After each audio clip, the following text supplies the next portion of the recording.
Evening, guys. Welcome back to GKP Live. Well, as you can see, we have the Balding Reefer, aka Jack, and we have Mick in the studio with us. Whose mic's muted at the moment, in case he doesn't know. But right. I just thought I'd start the show off with an introduction to these guys, and we've already been here. We can have a little bit of discussion of what's up and coming for the very near future for a lot of us. As you can tell, and as most of you probably will already know, that a lot of us may very well be going on what some of us consider a trip of a lifetime. And as you can see, passports are ready, bags are packed, and we're good for going. All things a go. And, well, we're basically going on the Balding Reefer Oasis weekend trip to the biggest koi farm in Europe. So it's going to be epic. I'll let Jack explain a little bit more about what's involved. Should anybody be interested, then obviously you can either get in touch via my email or Jack's email, and I'll get him to give his details out later on. And if there's anybody that wants to be on and try to see if they can get in on this particular trip or book one of the up and coming ones, then now's your chance and now's your opportunity to hear as much about, well, what's going to be happening, what's involved, and what's occurring, kind of thing. So. Oh, absolutely. I'm literally currently, whilst talking, I'm currently booking the flights for John Wales. So off the back of the video that went out just, John messaged me and said, right, I'm in. What do I need to do? And it's very simple, to be fair. For anybody that does want to join, the trip on the 20th. So we actually fly from Luton Airport at 12:50, and then we return from Poznan, which is the closest airport to Yoshiki Koi Farm, at 16:25 on the Monday. So if it is that you're not self-employed and you have a boss, you are unfortunately going to have to use 2 days worth of your annual leave. But really, really simple, really cheap flights at the moment. The one I'm booking for John Wales currently sits at £70.98 return. Accommodation works out as £34 per night, which does indeed include your breakfast, and your transfers to and from the hotel when you're in Poland and to the farm throughout the 3 to 4 days that we're there for is just simply priced at 40 quid. We've tried to keep it as absolute budget friendly as possible to make it A, light on the wallet, but B, to give you guys more chance to go ahead and get the koi that you want. Anybody that is thinking about coming, it is very, very simple. There is koi out there for everybody's budget. And I genuinely mean everybody's budget. Whether you want to spend £50 on a koi, £25 on a koi, or whether you want to go ahead and spend £5,000 on a koi, you can do. So, yeah, I mean, as you've seen from the video, just hopefully, or if not, jump on and watch it afterwards. Yeah, definitely. Need to definitely check that out, because there's some amazing fish on there, Jack. Unbelievable. Yeah. Like I say, it's hard. And I was saying to Gaz afterwards, it's very hard because it doesn't matter if you've got an iPhone camera, a Samsung camera, whether you've got a £10,000 camera. The quality of the fish, as in the coloration of them, literally does not do them justice whatsoever. You've got to be there to experience it. And for me, another big thing as well, and prime example, speaking to John Just, he was like, obviously, I'm getting into it now. I'm learning a hell of a lot of stuff. The knowledge that you pick up whilst you're at the farm is absolutely incredible. Like, really, really is incredible. That itself, to me, is invaluable. And I didn't get any special treatment because I'm a koi dealer or anything like that. You will all get the exact same treatment that I got. 2 seconds, just want to send this message over, and then I'm all done and I'm all back with you, because then John knows he's all booked. Well, while you do that, I'll just go through a few of these comments. I got an evening from Pond and Garden. Evening, Gary. Hope you're good. I got almost thought you weren't going to be on tonight, Gaz. Well, actually, mate, I've just had some bad news, so there's a good reason for behind it. I'm saying bad news. An old friend has just passed, and I've just basically found out. So there's a reason for being a little bit later than usual. I've been trying to get hold of some old friends and passing on information back and forth for people just to get in touch. So there's the reason for not being on straight away. But what I will say from the bits that I've seen so far on the video is the quality of the fish look second to none. I mean, the colours, I could not, even at those depths of 6 and 7, 8 foot deep, did you say some of them were? I'm sure. Yeah, some of them are 8 foot deep, yeah. You can still see that there's so much quality within those fish. The skin quality, the clarity of the water is crystal clear, and the fish, when they come up and they breach the surface of water, the pattern detail that you can see in them, they're achievers, man. Wow, them is something else. Them they really are. I mean, the one that came up, which was a Ginrin scale, looked something else. But to me, all day long, them Dautsu ones, they look like the ones that we've been seeing at shows and stuff. Some quality, top quality fish there. Absolutely stunning. Them Deutsch hero. To be fair, I mean, there's a lot of fish that have come home. So there's some achievers that have come back. There's some scaled achievers that have come back as well. And one of the big misconceptions about Yoshikigoi is, and I fell an absolute cropper to this, and I mean an absolute cropper. So stood there talking to Ernest and Yoss and Ashley, and I said, you mainly do Dautsu fish. And they all looked at each other and were like, what?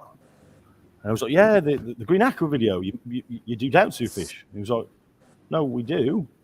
But we also have over 30 different scale varieties of koi on the farm at any given time. I wonder if it's the fact that the Dautsu are so good, that's all your eyes really seem to say it on. So one of the main things for Yoshikigoi was, inside of Japan, you'll get 2-3 million different Gosankis. Yeah. Everybody hones in on the Gosankis because it's always a Gosanki that's going to win, or a Suri with an outside chance, but it's got to be impeccable. So what they looked at was they looked at the whole European market and the American market and said, okay, what do people want? Yes, people want the Gosankis, and they do the Gosankis. But this is where, again, people on the farm and from the videos that are due to come out, people will see the fact that they do the Gosanki variety, but they will be open and say, we can give you some very, very high-end Gosankis. However, if you're willing to jump on a plane, go to Japan, and spend in the region of 20,000 euros or above on a Gosanki to compete, we will not compete with that koi. If you're entering in, for example, the All England show, we can give you a Gosanki That will a good price that will compete to win. Not compete to place, compete to win. Prime example with John Dunn, with the fish that he's bought. I'm not going to announce it just yet, because obviously A's on the video and B, I've not asked John. But the fish that he's bought that to win a competition. I'd handpicked out some fish, and Merv turns around to me and says, I thought you said you wanted to win. Exactly. So it's to go back and say, look, this one, not that one kind of thing, do you mean then? So did he do some helping towards picking a better quality fish for somebody that when you give him that specification of what you're looking for? So Merv actually does a sort of 3 to 4 minute segment over the top of the bowl, picking up the fish, turning it round, rolling it over, showing you underneath, the top side, the back side, everything on it, explaining exactly where these colorations are going to go and what it's going to turn into. And it's a big fish, mind. It is a big fish. On the Koi Breeder Masterclass that's coming out on Sunday, that's where Merv picks some of the show fish that's going to be entered into competitions and things like that all over Europe. There's the older brother to the one that John. Oh wow! Gospel. If you watch them back to back and you listen to what Merv says to John Dunn about where these fish are going to go, and then you look at the older brother, that's 6 months older, you can see crystal as day. Brilliant. I like the fact that on the first video, the first of all, how they've gone back to basics to make sure they've got rid of every form, the main 3 forms of diseases that affect most people and the fish and the ponds, and achieving the fact of getting rid of all those conditions before they even bring it over or export out to anywhere else. So that, yes, all right, they might still want to do the normal ramping and everything else, and quarantining and such, but they already know that the fish are coming certified without any form of the free majors. So there's less for them to worry about and more that they can put into the fish for prepping and ready for going out for the customers. That in itself, I've got to admit, just from the bit that I've seen, the amount of knowledge that he shared at the first video, the amount of stuff that they won at those competitions. I mean, what was it? How many trophies from one competition was it? I thought it was 91, but I was incorrect. It was actually 94 out of 120. So 90. I mean, that's to put it into context. Clean sheet in it, near enough. That's the judges were. I will get the exact names, and I'll text Ashley in the morning. I'll get the exact names, and we can touch on this tomorrow if you want to jump on the live stream tomorrow night. We can touch on who the judges actually were, because it's one thing entering a koi competition and winning or placing. It's one thing when you've got the top 4 Japanese breeders in Japan that are the judges, that they judge the fish against their own and got blown out of the water. And So that table that's there, by the way, it's literally free reign. You can go up there, and one thing, obviously, people know me. I don't set a scene or anything like that. So there was no chance I was going to sit there and pull different trophies out. It was when I stood at the side of that table, I genuinely thought I'd be able to lean over and grab that one in the middle. But then when I realised how big it was, and I thought, I've got to pull that over the rest. I'm going to scatter these everywhere. It was kind of like, no, we'll just wait for people to come. Then we'll move a few out the way, and then we'll get it on another video next time I'm there. It did surprise me of how much it was open and willing to share, even in the little bit that we've only seen so far. And I know there's more to come.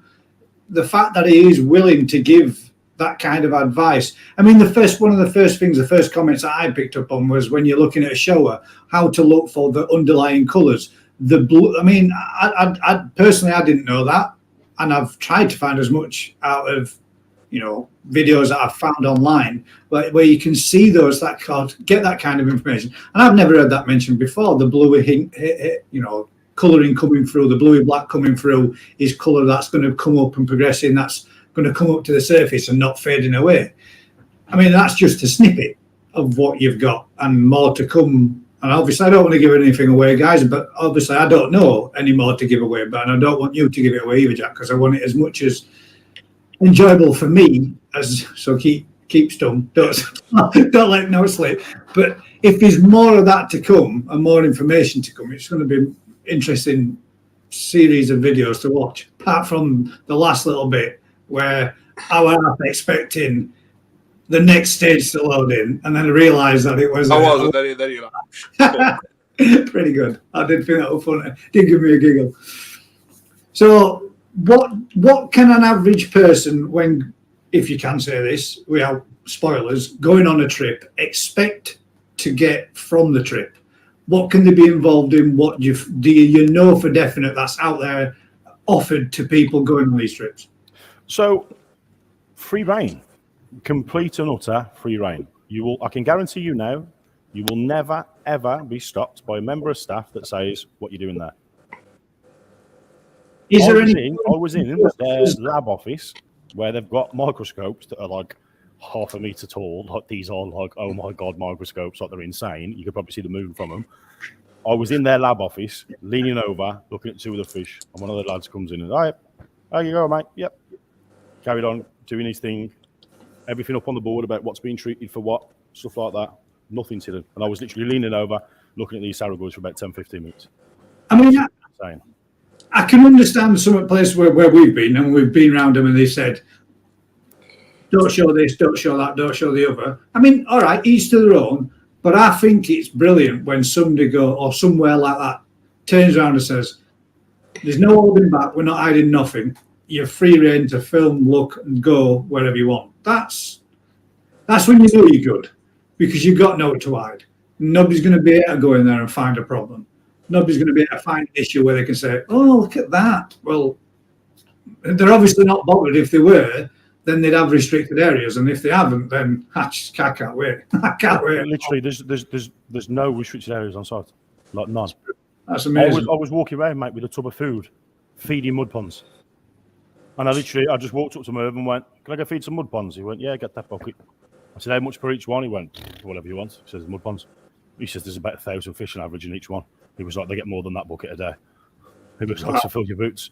He was like, if you're splitting that over all the mud ponds, he was like, you're going to be putting in about 2 sprinkles of food for each pond. Yeah. I'm telling you now, you think them fish battered the food in them vats? Wait, do you see the harvest? Let me put it this way, right? There was a harvesting video that I've got, and I've had to not put all the drone footage on there because there's over an hour's worth. There's like an hour and 15, hour and 20 minutes worth of drone footage in the air. I mean, to the point I was debating just doing a drone footage video and putting that up there of harvesting a mud pond from the air because it's incredible. And I'm talking, me and Danny, this is how involved we're going to be. So people that do want to come on the trip, we are going to be. They've saved one. They know roughly what's in there, but they don't exactly know what's going to come out of it. They've saved one of the largest mud ponds for us all to go over and harvest them.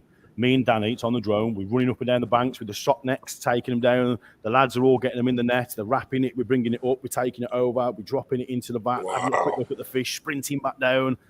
Incredible, like genuinely incredible. The normal staff there are either Polish or Ukrainian. They don't speak much English. But even them guys, it weren't like kind of, no, like I'm working, no, stop. It was kind of like, let me get out of the way, chuck your camera in there, like, and they're going, putting in every time they see the fish play, like, do you know what I mean? Like, it was class. And like, you know the Japanese trucks that they have out in Japan? Yeah. Well, these have got a Mercedes-Benz like van. They've chopped the back off it, welded a big flatbed on it, 2 of these massive water tubs sit on it and stuff. They've took all the seats out of it inside, and that's got all air pumps in it and that. Like, it's a proper contraption. Like, absolutely wicked, man. Like, wicked. So on average, is there going to be certain times of years that when you go for these trips? Obviously, I know they're not going to be harvesting all the time, or do they have spawns going on throughout all the year? Because bringing them inside and keeping them warm, keeping them on temperature, they're going to be able to breed more often. Yeah. So that, do they have more regular harvests than what you would say a seasonal harvest and such? Yeah, so I can't give too much away because there's some bigger plans for later on in the year. But there'll be a lot of breeding videos and stuff like that coming out, and I'm talking like breeding master classes where we get in on the hyper granular level with Merv and Jos Abben. So Jos Abben is literally a world renowned koi breeder. If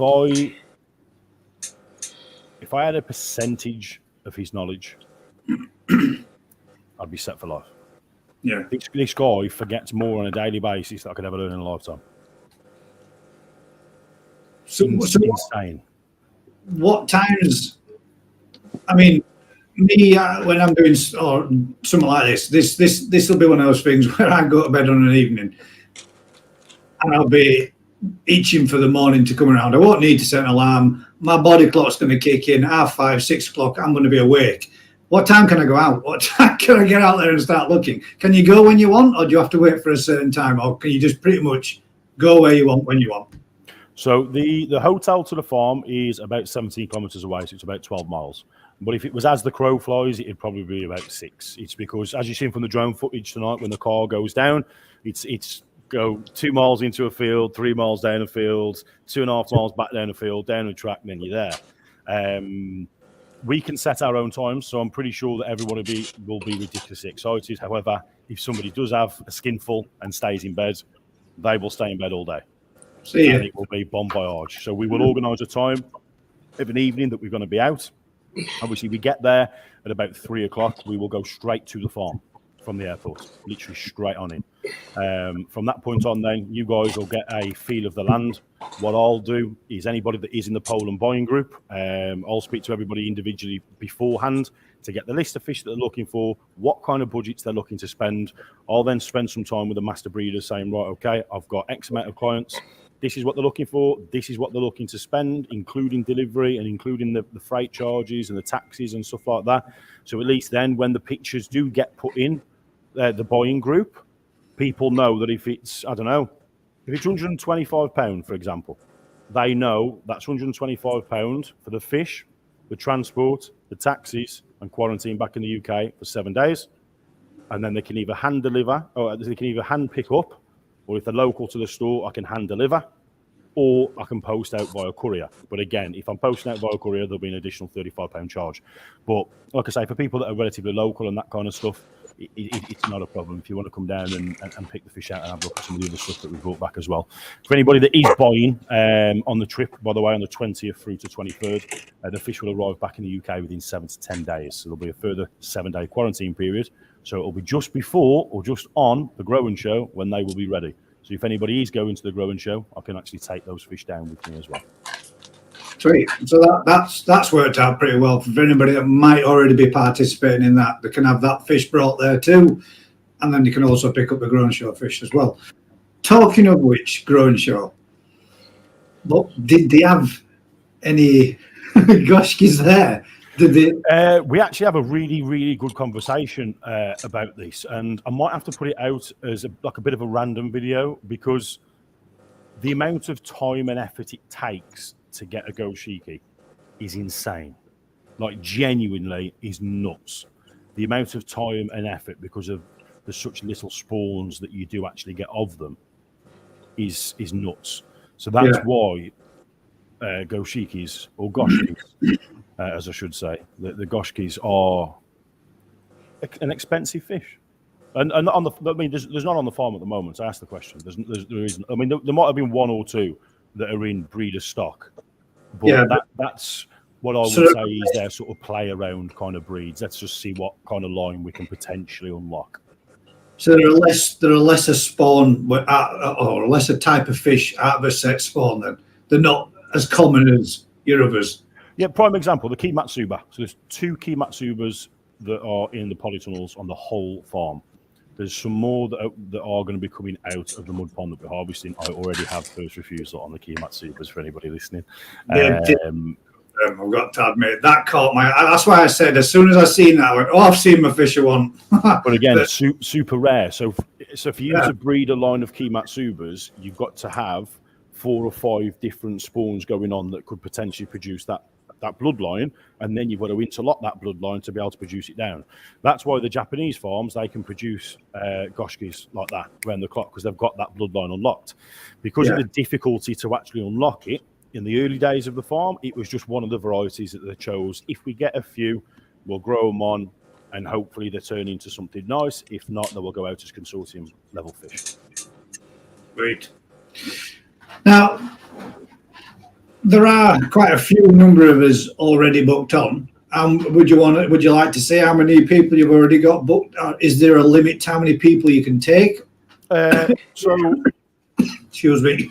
I'd say the limit per trip would be around 20 because what we want to be able to do is give everybody that one-to-one hands-on experience. Taking 40, 50 people to the farm at any one point will more than handle it, but I don't think people will get the same level of one-to-one care and the same level of one-to-one time. So this trip, we being the first major one, we're looking at around 20 people because there's going to be more than enough people on the farm to be able to service everybody's needs. We'll be having a huge barbecue on the Saturday. So that should be pretty awesome. So once we've all had a nice day of buying fish and stuff like that and ogling over fish that, I mean, I can show you fish that are 400,000 euros that are on the farm. Wow. Yeah. Like, wow. So was a biggie size, CM sized fish that they had? I think it was 118. I think it was either 108 or 118. Because I think the biggest at the minute is in Japan at 122. Flipping heck! Well, you think that they've got karashigos, mate, that aren't even turning this high. Yeah, I couldn't believe that. 67 Yeah. I thought my Krashigoi was big. I was about to say them Krashigoi was amazing, weren't they? Yeah, weren't they? We're stunning. And some of the shoulders on some of them karashigois. I mean, when you see them in person, and this is the difficulty. Is like somebody commented on one of the live on one of the pictures just that I put of the Ochibro and said, "Oh, how big's that fish?" I've got fish coming out my ears now. I'll let you know exactly how big it is because I was looking at the size guide just 2 seconds. Well, you go. Excuse me, guys. I've got a right tickly cough. It's driving me mad. 42 cm. So it was a 42 cm fish, and somebody commented, Kira Moore says, looks tiny in that bowl with laughing faces. This is the same bowl. That one, that's later. Sorry, that later. Channel, literally laying, and these fish are half a kick of a tail, and they're at the other end of the bowl. Oh, yeah. I mean, that's big enough for a full-grown man to, and he wasn't even screwing himself up, was he? He was just, He just literally lay there and just turned himself on the side. yeah, big balls. So that's a big fish then. Yeah, massive. Like I say, massive. And again, that's not Nisso yet. That's Tosa. Yeah. Wow. We've got a little, late tonight. Today, Gaz, aren't you? Sorry, mate. Yeah, already explained as to why. We've got an evening from Sandy Pollard. Sorry to hear that, Gary. Thanks very much, mate. Appreciate that. And again, sorry to hear that from Sandy. I would say one thing. He's a gentleman that we were all good mates when we were kids. I've seen him quite recently, but you know, we were really close as kids, as teenagers, and as you go about your own life, it was just a shock to hear it, and then obviously trying to find info for friends. So, although it's not good news, it's not as bad as it would have been if we'd have still been as close as what we were younger, but still sickening for him and his family. Got a message there for you there, Jack. Easy pod box sizes you wanted are in your inbox. Mike, how's it going, mate? Hope you're well. I says hello, my friends. Good evening, Mike. Evening, everyone from April. Sorry I'm late. You're forgiven. She's not. No, she's just like... She said it to me all the time. Oh, sorry I didn't tune into the live stream. I'm like, are you though? She's like, no. Got a hi, April, Sandy, Nick and Jack from Gary. Got hello, guys, from David Cook. Hey, Gary from April. Hey, David from April. Hi, Gary from Mike. I love it how April said hello to everyone else. Talking to whether that be me or him, so I'll say hi back just in case, Mike. Hey, Sandy and Mike from April. Still not got a hello from April. As everyone liked the stream, no, I haven't yet, April, but I just have now. We've got a hi April from Sandy and a hi April from Mike. This gets well confusing reading all these. A hello April from David, and of OFC April from Sandy. How's everyone this evening from April? Hope the Matsuba reaches over a metre. It's a good sized fish, to be fair. It's a good sized fish. That would be nice if it did. Well, there's... What was the one that Mike's got? Okay, Matsuba. No, what was it? A Matsuba? That fish where mango. They are the super mango. Yes, there are super mangoes on the farm. So I've bought a Doubts version back home with me. Have you? Yeah. Wow, what's them like? Really, really nice, to be fair. Like, really nice. Where you've got the lateral line and like at the Doubtsu skin, you can just see the mango underneath it in the light. When that gets to a real big size fish and the body starts to come out and it grows into that lateral line, you'll just see a little bit of the speckling of the mango down the side. It looks insane. It really does. My next question for you is now you've been over there and you've got Japanese koi in your pond at home. No, is the answer. I'll never do it. Finish the question, but there's the answer. Are you tempted to replace everything that you've got? Yes. Stock. I mean in the sense of now you've seen what you've got at home and you've seen what's over there and available. Will you buy Japanese again? Will you? No. That's a straight enough answer for me. The thing is, once you, it's easy as a dealer because you hear about the horror stories that other dealers have had, and you think, Jesus, I'm glad that wasn't me. As harsh as that sounds, you do think, I'm so glad that wasn't me. I mean, hats off to Gary at Gatwick Koi. He was the only dealer in the UK, and I know of others that have suffered, but he was the only dealer in the UK that put his hand up and went, I've got KHV. Yeah. And the support that he got off people for being honest was absolutely incredible. And hats off to the bloke. I've never met him, but I'd love to shake his hand and say, you know what, mate? As a dealer, you definitely did the right thing there. And look at him now. The trust that he's got with his customer base is absolutely insane. Like, really, really is insane. And when you talk to people at the farm, and it's not like Yoshiki Goya saying, oh, Japanese koi are horrendous. They go over to Japan every year. I'll be going with them. Like they do the rounds in Japan and stuff like that, but it's because they're in that koi scene. Jos Abben, prime example, he had to go out on Saturday back to Holland to do a Yamabuki challenge, which is basically some of the Yamabukis that Yoshiki grew on versus the Japanese one, and he won. He does challenge. He does challenges in Japan against the top Japanese koi farms, and literally, these Japanese farms, they'll make all the rules up. They'll make all the criteria up. Yoss will go over there and absolutely smash it at the park. It's crazy. There's actually an interview somewhere where there's 2 Japanese premium breeders, and they're talking about a fish and the way it's going to develop and stuff like that. And Yoss has a completely different opinion. And I mean, chalk and cheese. There's a follow-up to the video done about 12 months later. Word for word, what Yoss seen in them fish happened. And that was one of them challenge videos. It's online somewhere. I'll have to try and find it. Yeah, definitely. Right, we've got. No, go on. Is it the same? Like, is it the same? Like, where we are on the world? Yeah, Poland's basically on the same longitude as us, isn't it? Yes. So we get the same type of weather, slightly warmer in winter than them, but it's like in summer it's same kind of temp and everything. So basically, it's like when you've quarantined them, when they've gone through your quarantine strict regime, they won't get no problems because they're already used to this kind of climate, temperature. So another little sneak preview. I keep doing this. The Koi Masterclass. Polish water is hard water. So you know when people go over to Japan and they buy a fish, and they sit there and they have a look at it and think, right, what's this Shirowetsumi going to do? Where's that colour going to move? Where's this sumi going to come up from and stuff like that? Do you know why they ask that kind of question? Because they're on bang on, mate, bang on. Because the Japanese are on soft water. Yeah. So when you move it into European waters, I mean, even some places in the UK that go, oh my God, our water's so soft. Compared to Japan, it's not. Like, it's literally not. Not compared to the Japanese water. If you're in a hard water area, I mean, the UK itself, it's on the same. It's the same water as what the Polish koi farm is on.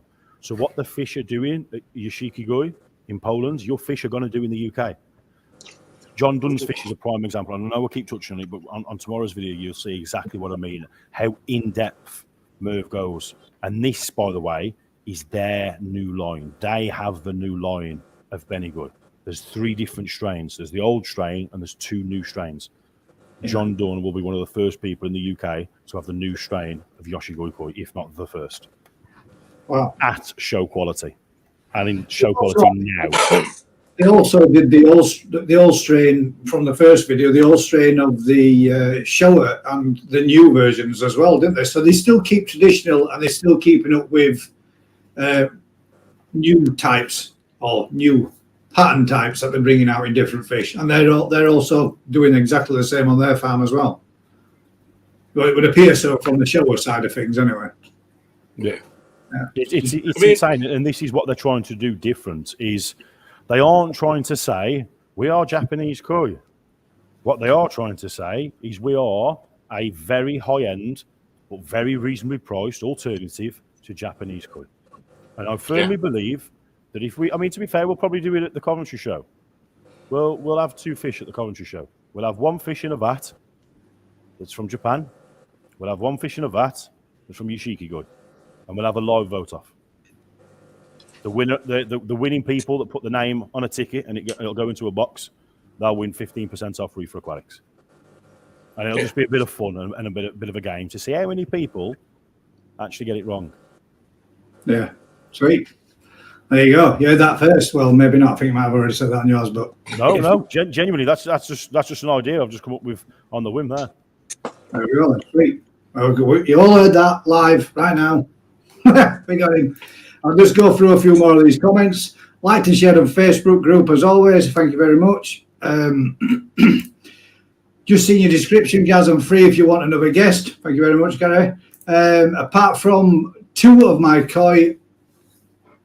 Apart from 2, all my koi come from. Now then, how do you pronounce that? Is it Yoshiki Goi? Yoshiki Goi. Yoshiki Goi. Yoshiki Goi. He did explain that in one of his other videos on YouTube, what that meaning comes from. It's something to do with good luck, something and something. So the originally, so where it comes from is Jos Aben was the original master breeder. You've now got Merv on there as well that's been hand trained. So you've got the student and the master, but the students now become one of the masters. So Yoshiki Goi comes from Jos, as in Jos Aben. Yeah. And there was a French chap that was on the farm. He was talking to Ernest. And basically the Shikigoi in French means good looking, like really appealing. So they says, oh, we need to link it to Yos and his Shikigoi and his Shakagoi. I think it was Yoshikigoi. Yeah. And that's where it literally formulated through from. There we go. I'd seen that on the video on somebody else's on YouTube at one point. We've got Hi Ola from Hillsley, Hi Hillsley from Garrett. Pretty sure Josh Book, he mentions Sekiguchi and Sakai. He does indeed, yeah. And that's the beauty about Yos. I mean, mate, I'm down with the lingo now after spending a week on this farm, let me tell you. I mean, I'm all Shisui and Goshki and Gosanke. So you're picking up a lot then, mate. We've got a Hi Gary from Hillsley. Sorry, bud. These comments coming in like crazy now. I'm way behind on these, so I'll get a few of these in. Let's do it, Jack. Whatever that means. That was the drone footage. Oh, yeah. Yes. I remember now. Sorry. My bad. How do from Hurt Sky? How do, mate? Hope you're good. Sorry couldn't make it tonight. Had to feed the 5,000. Was you feeding 5,000 with fish, or was you feeding 5,000 fish? That's the question, Daz. Super Mango Benigoy. That's the one, mate. That's the one. And here we are, Jack. This will make you giggle. We have I have a Datsu one, Jack, with. I think I'll have one. So, do you want to buy it, Mike? There you go. Laughing face probably means he probably won't. Gaz, your secret pond video was something else. Well, technically, mate, it's not much of a secret now anymore because several hundred people have watched it. But in what way? Was it something else? Something else, or how do you mean? Let me know, David. I heard the Sumi will go darker in harder water. Yeah, I heard that as well. Yeah, some water tends to fade a bit more, doesn't it? I've heard the blue dorsal ridge on the Shisui darkens in harder water. Does indeed. Christy Coy, evening all. Good evening. Are you well? Eldborough Coy, Pond Steve. Evening all. Evening, mate. Are you good? Picture of his cat drinking out of the toilet. Go back to that comment. It is. Was that a dog? I've never actually noticed that before. Collie Beginnings, what do you think they do different to the UK breeders, putting them out better quality koi, mate? Well, personally, from what I've seen, and I know the video, see the downside to, I hope you don't mind me saying this, Jack, but the downside to premiers can only be streamed in 720, and those fish look banging in 720. So if you go back and watch them videos back again now, I would imagine they're in 2K, 4K? 4K. In 4K. So go back and have a look at them, guys. I mean, the fact that you're watching the video again, you'll only get the one view from Jack, but the quality difference that you will see in those videos a second time around is unreal, because for us YouTubers and streamers and everybody that's doing what they're doing, is this type of thing is all in 720. It's not in a high top quality, unfortunately. So you do lose that little bit to it, but you can't have your interaction with your audience in any other way. So is there a way, actually, could you go YouTube Premium and then do it? Do you get it then? No, I didn't think so. I've already checked. Simon Shear says, hi all, hi mate, I hope you're good. Just in response to Corey Beginnings' question, which what do you think they do differently to UK breeders then to be putting out the better quality koi? It's just down to experience, and it's having the eye to pick a fish. It's knowing what to look for in a male and what to look for in a female. But again, on the masterclass, the breeder masterclass that's coming on Sunday, all that is explained in there. And obviously, I will be spending some more time with Jos and Merv on Sunday, going through that on a hyper detailed video with them both, and having a look at what they're actually looking for. And obviously, when we start to do some breeder stuff later on in the year, again, we'll be looking at fish that are literally 3 to 4 centimeters, and already then being able to see what's this fish potentially going to be able to do. I think he has said it a lot of times before, though, Jack. It purely boils down to genetics. That's one of his biggest things in it that they've focused on. The quality of the fish they produce is down to body line, colours, shape, and genetics, which is, well, I guess that's the same for all things, really, isn't it? I would imagine. But if you've got the top notch and you're breeding from them, then you're going to keep banging them out, I would imagine. Yeah. He did say body, though. His number one thing is body, didn't he? On a female, yes. Yeah. Well, yeah. And again, no more. Sorry, might be. I'm just excited. Can't wait to go. I've been here. I've been good, mate. How about you? No, mate. Oh, sorry, didn't click on that one. No, mate. Just an extended family, kids, friends, random strangers. This is like a drop-in centre. We've got Guy that says, "Hi, Black Country Koi Bloke. How you doing?" From Hertz to you. Evening, Hertz. I'm back. Nice drinking out of the toilet. Not sure what he was done, but it was. What was barking? Never again. It was back. Could have been a frog that come up your pipe, or a spider, or a snake. Is that the dog then? Not the dog. Yeah. All right, so the dog was barking down the toilet or wherever it was. I think he'd been on the you-know-what. Evening all from Sneak About. Evening, Sneak About. Robert. New name there. Not seen that one before. Mike says, no, mate. Didn't want the Dautsu Matsuba after seeing that Kimatsu. Skeggy Pond. We know who's got one, Mike. Why has that not come up? I've just clicked on it. Sorry, there you go. Got a whole laugh from Skeggy's Pond. How's it going, Dad? Hope you're well, mate. Daz Lad from Black Country Koi. I meant the size of the fish and the old school filters, Gaz. The size of the fish and the old school filters. Yeah, so the filtration system, by the way, is absolutely incredible. It was the one thing, to be fair, that I didn't actually get on camera. But again, you can literally say, "How do you filter them?" And they go, "Step back, like this," and they show you everything, literally everything. It works, though, Jack, doesn't it? I mean, all right, I get everybody wanting to go out for these, and I'm gonna say it. Non-participation filter systems, because to me it takes an element of the pond keeping out of it, but they're sticking with traditional stuff that's been used for years and years and years. And it says, I've always been a firm believer, if it ain't broke, why fix it? If it works, stick with it.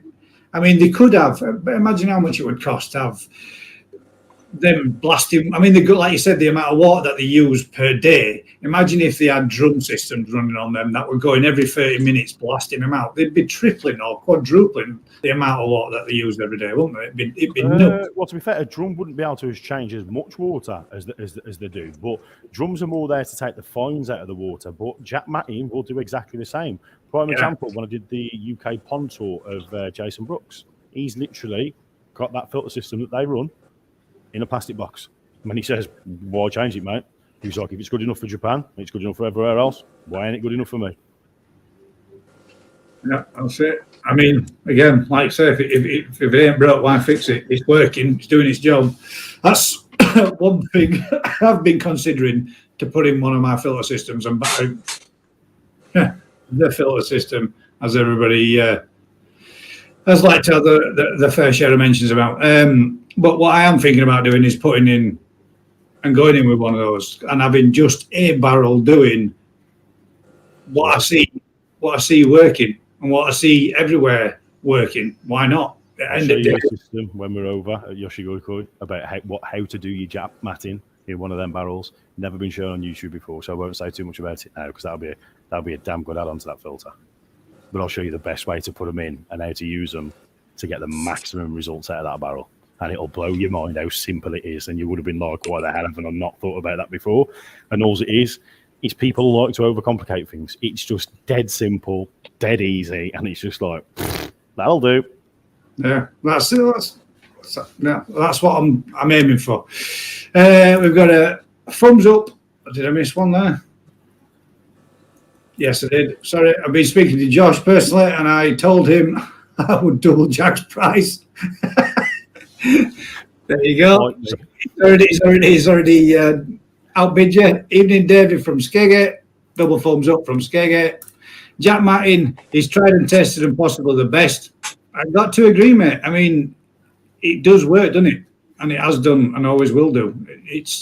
I know it's a lot cheaper now than what it used to be. I mean, that stuff, when it first came out in small sheets, it used to cost more than an 18 mil sheet of plywood. It were ridiculous, and you'd only end up getting a small little section of it. There were stupid prices of it when it first come out. Black Country Coy Bloke says, I'll be going back to it soon. Back to what? Jack Martin. Jack Martin. You know that subject we're still talking about. My head's wrecked, man. It really is. Jack Martin is the go to it. Yeah, exactly that, Skeggy. And there's a lot of. I mean, I do follow a fair few channels over in Japan on YouTube, and they're breeding and what they're doing and what they're running, and all of their filter systems are done with Jack Martin. All of them, just row after row after row after row, chamber after chamber after chamber, comes out over end crystal. So. I mean, I think all koi farms do the channel through, don't they? Design, filter system, and you'll see big blocks of Japanese matting. You don't see with trickle showers and backy showers, but they're not these fandangled backy showers what we see. Yeah. It's the business, mate. Always has been. Always will, I would say too, mate. David, you remember the Eric filter? Now, yeah, the Eric filters, they were good as well. Got to admit, there was a quality build, wasn't there?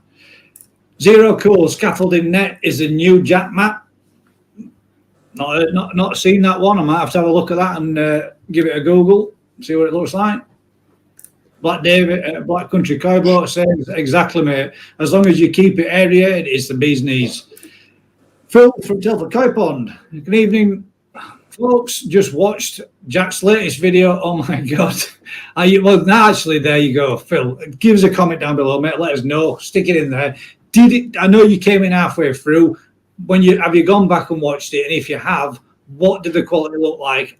And are you impressed with the colours and patterns on them fish? Because I was. I couldn't believe those achievers, man. They were nuts. I mean, are them achievers? They look like they've got a metallic look, but are they metallic? So, like gunmetal grey to me. They look masterclass. Masterclass. Don't ask me that question. I tried to keep. Well, personally, for me, I did try to keep my eye on one coming to surface. Yes, and that one comes out the ball. Yeah, I want to see one. Stop. Because I know what I'm like. I end up giving it all away. And No.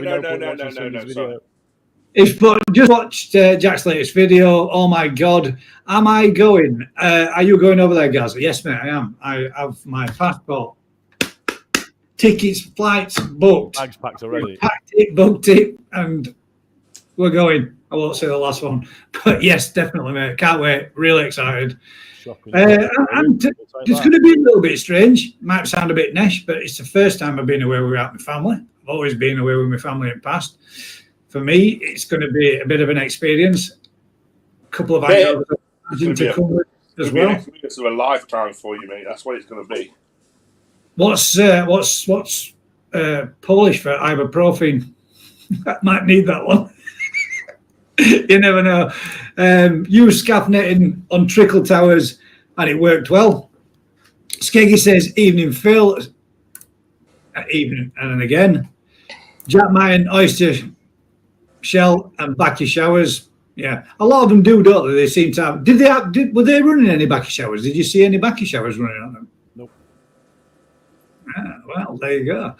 Is a backy shower really needed then if the best breeders in quarter of your pond volume gets filtered. Don't need anything else other than a Jack Martin trench. That's it. Yeah, dead simple. Yeah, guys, I've got a good strong painkiller for you when you're over there. Something called Spiritas. Couple of shots of that, and you won't feel a thing. Yeah. Air it, Doug. That'll be. That's thumbs up again. You have to excuse me, guys. I have got a right tickly chesty cough. It's been great. It's driving me mad all day. My Nexus really needs cleaning. G more than once a week, with 50 to 60 cm fish in the pond. Koi water plants and rants. Oh, by the way, you were right. It didn't work, but guess what? It does now. And for those that did ask, while I'm touching on it, there might be a few of you thinking, why did you do your barrel system on level? Well, because I was building my own barrel system and I wanted to try it and I wanted to understand as to why it didn't work. And the only way for me to learn that kind of thing is I don't want to sit there for hours and hours and hours trolling through somebody else's information and somebody else's stuff. I wanted to experience it. And those out there that are happy with it, those that are and those that have enjoyed it, I hope you do. Thank you very much for those people that has asked for all the information, and I will get in touch with you real soon and forward all that information on to you. But like I said, I wanted to experience it. I wanted to see how it worked and why it didn't work. In doing what I did, that was the reason, and that's what I found out. And guess what? It cost me 22 quid. No great deal. I don't see as it were anyway. 22 quid well spent for me to educate myself by going through the process. You don't know till you try, and when you do try, you find out. Then, you know, I learned that way. That's how I do stuff. We've got Jack Might and Oyster. We've done that one. A hi Phil from Martin. Hi Martin. Gary, thumbs up. Phil, waving hands. What media can lowest, or what media can lower? I would imagine you mean in there, mate. Lower your pH. Oyster shell lowers your pH, doesn't it? I think. Yeah. So. Bicarbonate soda, I believe does as well. Yeah. Sorry, I didn't even have that lit up. There you go. We've got an evening magic from Skegger. Jeff Lees, hi, all a bit late. Hope you packed up safe, mate. Hope you've had a good evening.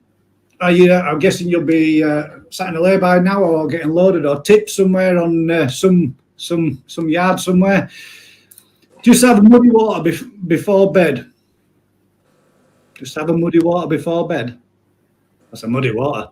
Is that a muddy water? That's going to be down south.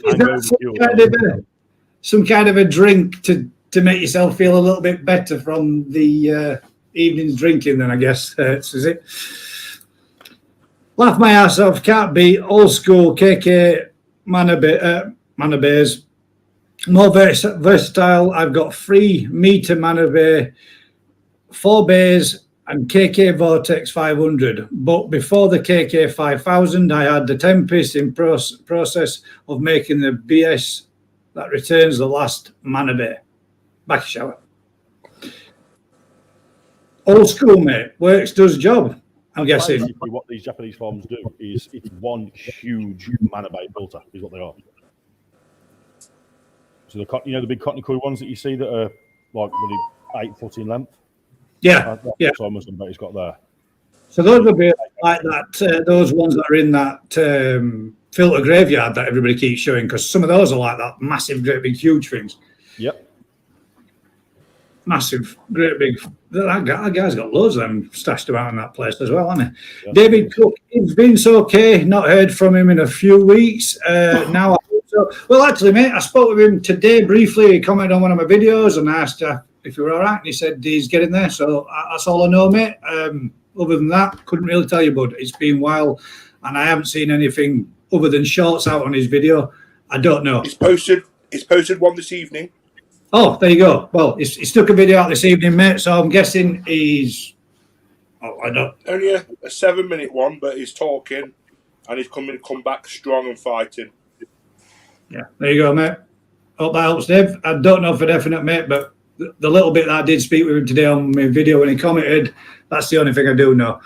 Only got a 3x2 by 1.2. Big enough. a 3x2, so 3 meters by 2 meters by 1.2 meters deep. That's the size of your pond, I'm guessing, Simon. Yeah. I'll be surprised if it's his bath. Oh, that's his what? Bath. His bathtub. His bathtub. Yeah. So I'll be surprised if it's his bathtub. A decent bathroom. Well, be a decent sized bathroom if you could have a bathroom that size. You didn't read the first part about the old school filters. Did I miss one? Sorry, mate. Hang on. Let me go. He's got it further down below. He's put it again further down below, 955. Right, let's have a go. Right, we'll get down to it if it's in there later on. Martin and Gary Hall, Martin, Gary and all, away from Telford. Can't wait till we go. I can't wait, Jeff, either, mate. And what we were discussing, Jeff, beforehand, with perhaps maybe meeting up and freeing up vehicles, because I would imagine with 5 people in one motor travelling all the way down, it might be a good idea, but might ship a few folk around into car jumping with us and get it just to free up some leg space, because it's pretty Josh Wales, back of a car, isn't it? Josh Wales, he's in Birmingham as well, so he's going to let me know if he needs to car share down with anyone. So I know he's a subscriber of quite a few of us YouTubers that'll be there as well. So that'll be really good. Plus he's on the way in Birmingham as well, so he's going to let me know. And obviously I've just mentioned that obviously if people are car sharing, then obviously they do have to chip in for fuel and parking, because it's not fair on the driver to pay the fuel and the parking. No, damn right, 100%. Split it all the way and make it even and fair for everybody, because at the end of the day, that driver's still got to leave that vehicle there for 4 days, hasn't he? Or yeah. 4 days parking in it. And then the barrels, sorry, Jeff says can't wait till we go next week. Mate, I can't either. I've been telling everybody all day at work. Everybody, how's it going? What you up to? What's coming up? And I'm like, yeah, I'm going to Poland. Go in here, go and have a look at that. It's going to be mint. Can't wait. Zero cool. The barrel system is awesome, and I've used it for years. Great results. Well, fingers crossed, mate. I've got to admit, I've shown it on running. Now, I have a couple of little issues I need to rectify. There's something and nothing, but I also want to be able to get. I want to be able to get something down to the bottom, as in a grid work, so that I can put my aerators down, so that I can fasten those big, your flat area discs down onto some. What do they call that stuff? That plastic egg crating. I want to get some of that so I can get it in bottom. Get that in. I did it with my other one that I've got outside now, and I had to warm it with a heat gun so that I can bend it in through the barrel to opening, because the opening is smaller. I once warmed it up a little bit and then just gently straighten it back out again. But I cable tied little sections of 2-inch pipe underneath, cable tied through and tied over, and then I want to put my air stone on top of that so it fastens too. So I've got a few other bits and bats that I want to add to make up and then get it all up and running.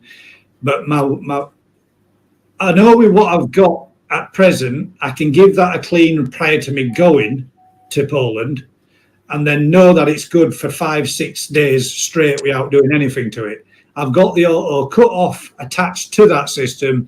The last thing I want to do is switch a brand new filter system off or on, and then whip off out the door for 4 days in Poland when I'm not there to keep me on it. So it's almost good to go 100%. But it's not, and it won't be till the time that I can have it running without me not being there, if that makes sense.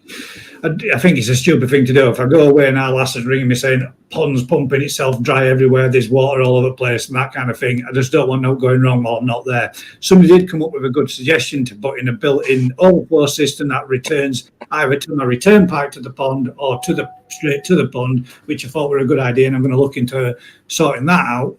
Kind of got off topic a little bit, guys, but at the end of the day, that is part of what I'm doing as well. So I've properly enjoyed making it, to be fair, and I'm looking forward to going to what we're doing. I just don't want no to go wrong while I'm not here. So that's the stage that we're at up to press. What we got on the next one? David Cook was on it earlier.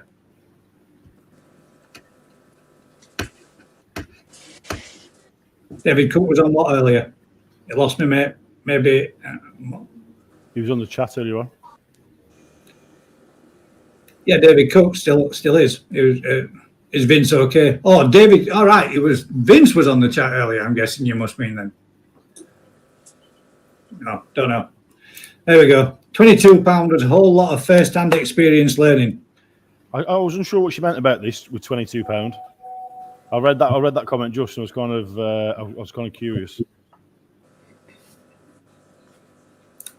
Vince has just put a video out on David. There you go. So that is a confirmation. Coca-Cola and fresh orange juice mix. These are the hangover cures. I've got to admit, I'm looking for. I am quite partial to vodka. I do quite like a vodka, and I can drink quite a bit of vodka. And I am looking forward to seeing because that they've got out there. I like it. I like that. So it's vodka out there that's 85% proof. Oh, yeah. I don't want it. That's not vodka. That's standard thinners. I think they call that. First part of the old school filters are great. If you have the time to clean them 2 to 3, 4 times a week, the only reason I've gone drum is because I work. Yeah, obviously, mate. That to me makes perfect sense. If you're not at home, and then again, to me, there is another side to that. If you're not home, why have fish in first place? But you don't get to enjoy them when you're in your vehicle, mate, unless you've got some cameras over so you can have a good look at them. But yeah, I get what you mean, mate. The drum system is perfect for anybody that works away and does long distance driving and stuff like you do. Makes perfect sense. Personally, for me, I'm home every day, so it won't be an issue unless I was commuting or, well, I'm saying I do commute, but I'm home every evening, so it makes sense. Each Manor Bay is 250 litres each. There you go. It's Coy. It's Coy. Orange, Coke and orange is very close substitute to dandelion and burdock. I like dandelion and burdock. Can't beat dandelion and burdock with fish and chips. They're proper good. Oyster shell generally will raise the level of pH. Does it? I thought it lowered it. I thought it was a buffer. Yeah, I thought it was a buffer because you got your pH up or your GH up, which brings your pH up, levels that off. I thought oyster shell brought it down. I might be wrong, mate. Could be. Yeah. Oyster shell and bicarb increase pH. Oh, it must be true. Okay. It must be true because Skeggy says so. Oyster shell and bicarb increase pH, not lower it. Lower it pH is more acidic. Higher pH is created by using acids to dissolve the oyster shell. Ah, right. So you use an acid to dissolve the oyster shell, so there you go. Interesting. I'm going to make a 3-barrel system for my new pond build. There you go. I've got a video out there. I've got a couple of them. Apparently someone says it's 27, but he's full of shit. It's only at present 7. Have a look, see what you think. But one thing I will say, don't build them level because it don't work. You need to stagger them. It does. You can build them level. You can build them level if you put your pipe work in the middle, but you've got to have a 3-inch pipe minimum. You can build them level, mate. I built mine level. It worked level. It just ran slow. So for all those saying that you can, but the flow rate is ridiculous. It's well slow. Yeah. I had it down on the lowest settings, which was 1,000 litres per hour, maybe 2,000 push. I could get through it. But now I've got it stepped and staggered. I can run it at 10,000 litres an hour. I reckon if I'd taken it up slightly more, it wouldn't raise the first barrel level. But I don't intend to be running that pump at 10,000 litres an hour because I want to knock it down a little bit and make it run at lower levels because I don't think it's good to have a pump running at max. My pump that I've got on present is 4,000. If I run it at 8, that's doubling my output to what I was doing. So that to me will be more than ample. Yeah. From me and my pond and how I keep my fish. When I make my pond bigger, I'll still be turning over its water surface at least 2 times in an hour, which is what you're aiming for. So it's still completely adequate. So. Yeah, pond and garden works a treat. What, dandelion and burdock, or the orange and that doesn't sound like it'd be nice to me. But Simon Shears, yes, Gaz. Martin's put there. Did you look into the auto kit for the Nexus? Wondering if they're worth it. I'm guessing. Are you meaning Gaz there for his Nexus? Is it a Nexus Gaz has got? No, it's not a Nexus, is it? Is the Easy Pod? Connie Beginnings. My Nexus needs cleaning more than once a week when you have large fish, koi, and heavy feed. Yeah.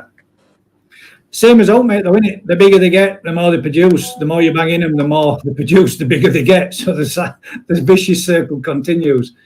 April's £22 comment, by the way, it was about your £22 that you spent on the filter extra to have some fun and actually learn about something and be able to hone it in and actually explain on video what you just have.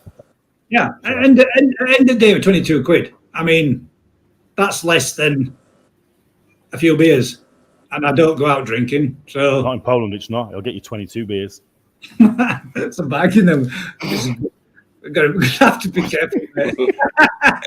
22 beers, it could be smashed by the end of the afternoon. Daz, what you like at drinking? That's over 10 pints for that kind of money over there. Yeah. Well, 22. Well, this is the weird thing as well. So when you're in the hotel, I'm seeing you for 3 or 4 days. If I nick 10 pints, I won't be seeing any years for 2 days. I'd be dead. I'm terrible. I can't drink beer. I can't drink beers at all. 2 pints, 3 pints, and I spend most of the evening in toilet because I'm just running backwards and forwards. It's the volume of liquid. I just can't drink that much. It just runs straight through me. Same with coffee as well. I can't drink that stuff either. That's bad. We've got David Cook says, hello, Simon.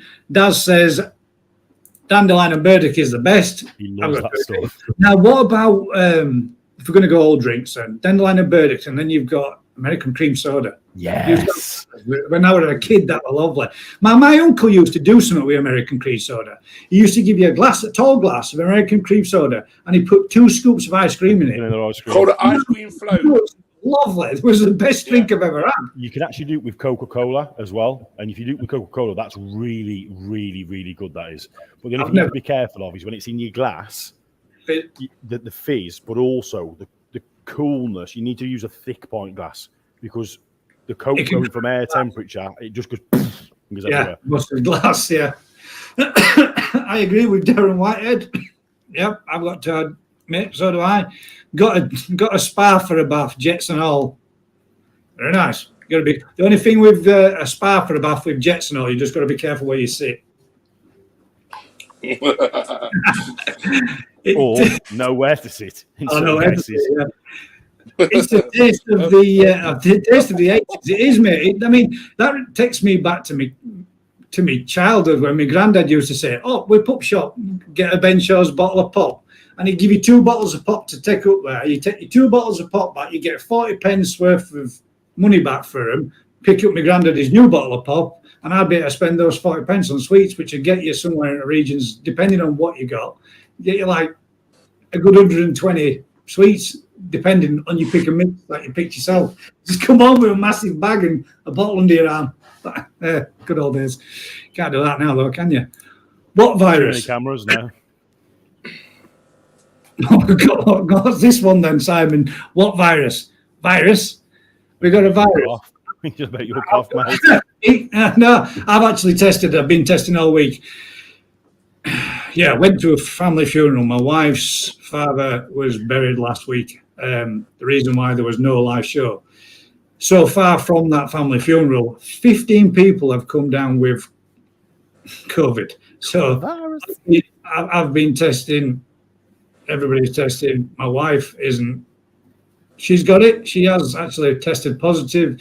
So I'm testing every day because obviously I'm still going to work. I work with public all day long every day, so I'm testing morning and night, and I'm still all good. But I have developed a cough, but it's testing negative. So like you could be, I could just be immune. Should be cloned or take my blood, see what they can do with it. 100% agree with Daz. There you go. I've got a topic if we can discuss one when you finish. Oh, we got there. Yes, mate. I did. Thanks too many horror stories of the waste gates staying open and ponds draining. Is that with the thingy for the top of your filler system? Somebody asked him earlier on, I think. Cut the circle in half and cable tie it together. Cut the circle in half and cable tie it together. You've got to have a good memory for when you're doing all these, reading these comments. Because the egg crate in the bottom of your barrel system. Well, you see, plastic has a memory, does.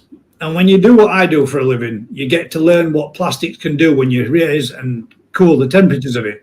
Now, if I warm it up and put it into a position so that I can pass it in, and then put my heat gun back in there and warm it slowly again, I can make it go completely flat back to its manufacturing state. So I don't need to cut it in half. I just need to use what I do every day, which is my skills that I use as a cosmetic repair engineer. So thanks for the tip, but I'll show you and I'll do it for you folk to see. Anything on plastics, dents or pressure marks or anything like that, I use all day long. I use a heat gun, I warm them up, I bring those pressure marks and dents and scratches out, I lift them up, which reduces half of the repair that I do on a UPVC windowsill or plastic PVC frame and etc. Plastics, take it to a certain level, it'll go back to its original form, which will be a liquid sheet, mold it back to certain temperatures, and you can reshape it back to what it was when it's formed in its casting or its molding. So there you go. Oh, interesting. I'd probably stay away from that. Then not too much hassle, clean it daily. Code beginnings. Again, little chat back and forward. Thumbs up from KWPR. Right then, chaps. I've gone through a few. Well, I've gone through a few of them. I haven't. I just clicked at bottom and realised just how far that flew past. Anyway, we'll touch on a few more bits and bats. Anybody else got anything they want to touch on this evening? I've been looking at. I understand for smaller fish you need smaller pellets, but what I've been looking at the fish on the tropical fish I've been feeding and the koi. Does it really matter the size of pellet you feed, say a 12-inch fish, or to a 20-inch fish? Well, for me, it's growing them on down the farm and stuff like that. It's all about how much food you can physically get into that cod. Now, a 3-inch fish will actively try and take down the 6mm pellet. They'll just keep pulling it down, letting it go, pulling it down, letting it go, and they'll just continuously do that. If you've got bigger fish in there that they're taking the lion's share of the food, that's why you should really be matching up.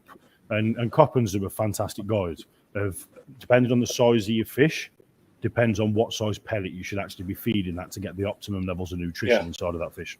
That's what I mean, because people say, oh, they'll be okay, all fish would be okay, say, on a 3mm pellet, but would the experts agree? I don't think they would, because like you say, you're not getting that nutrition in a bigger fish in a smaller package, are you? In a pellet.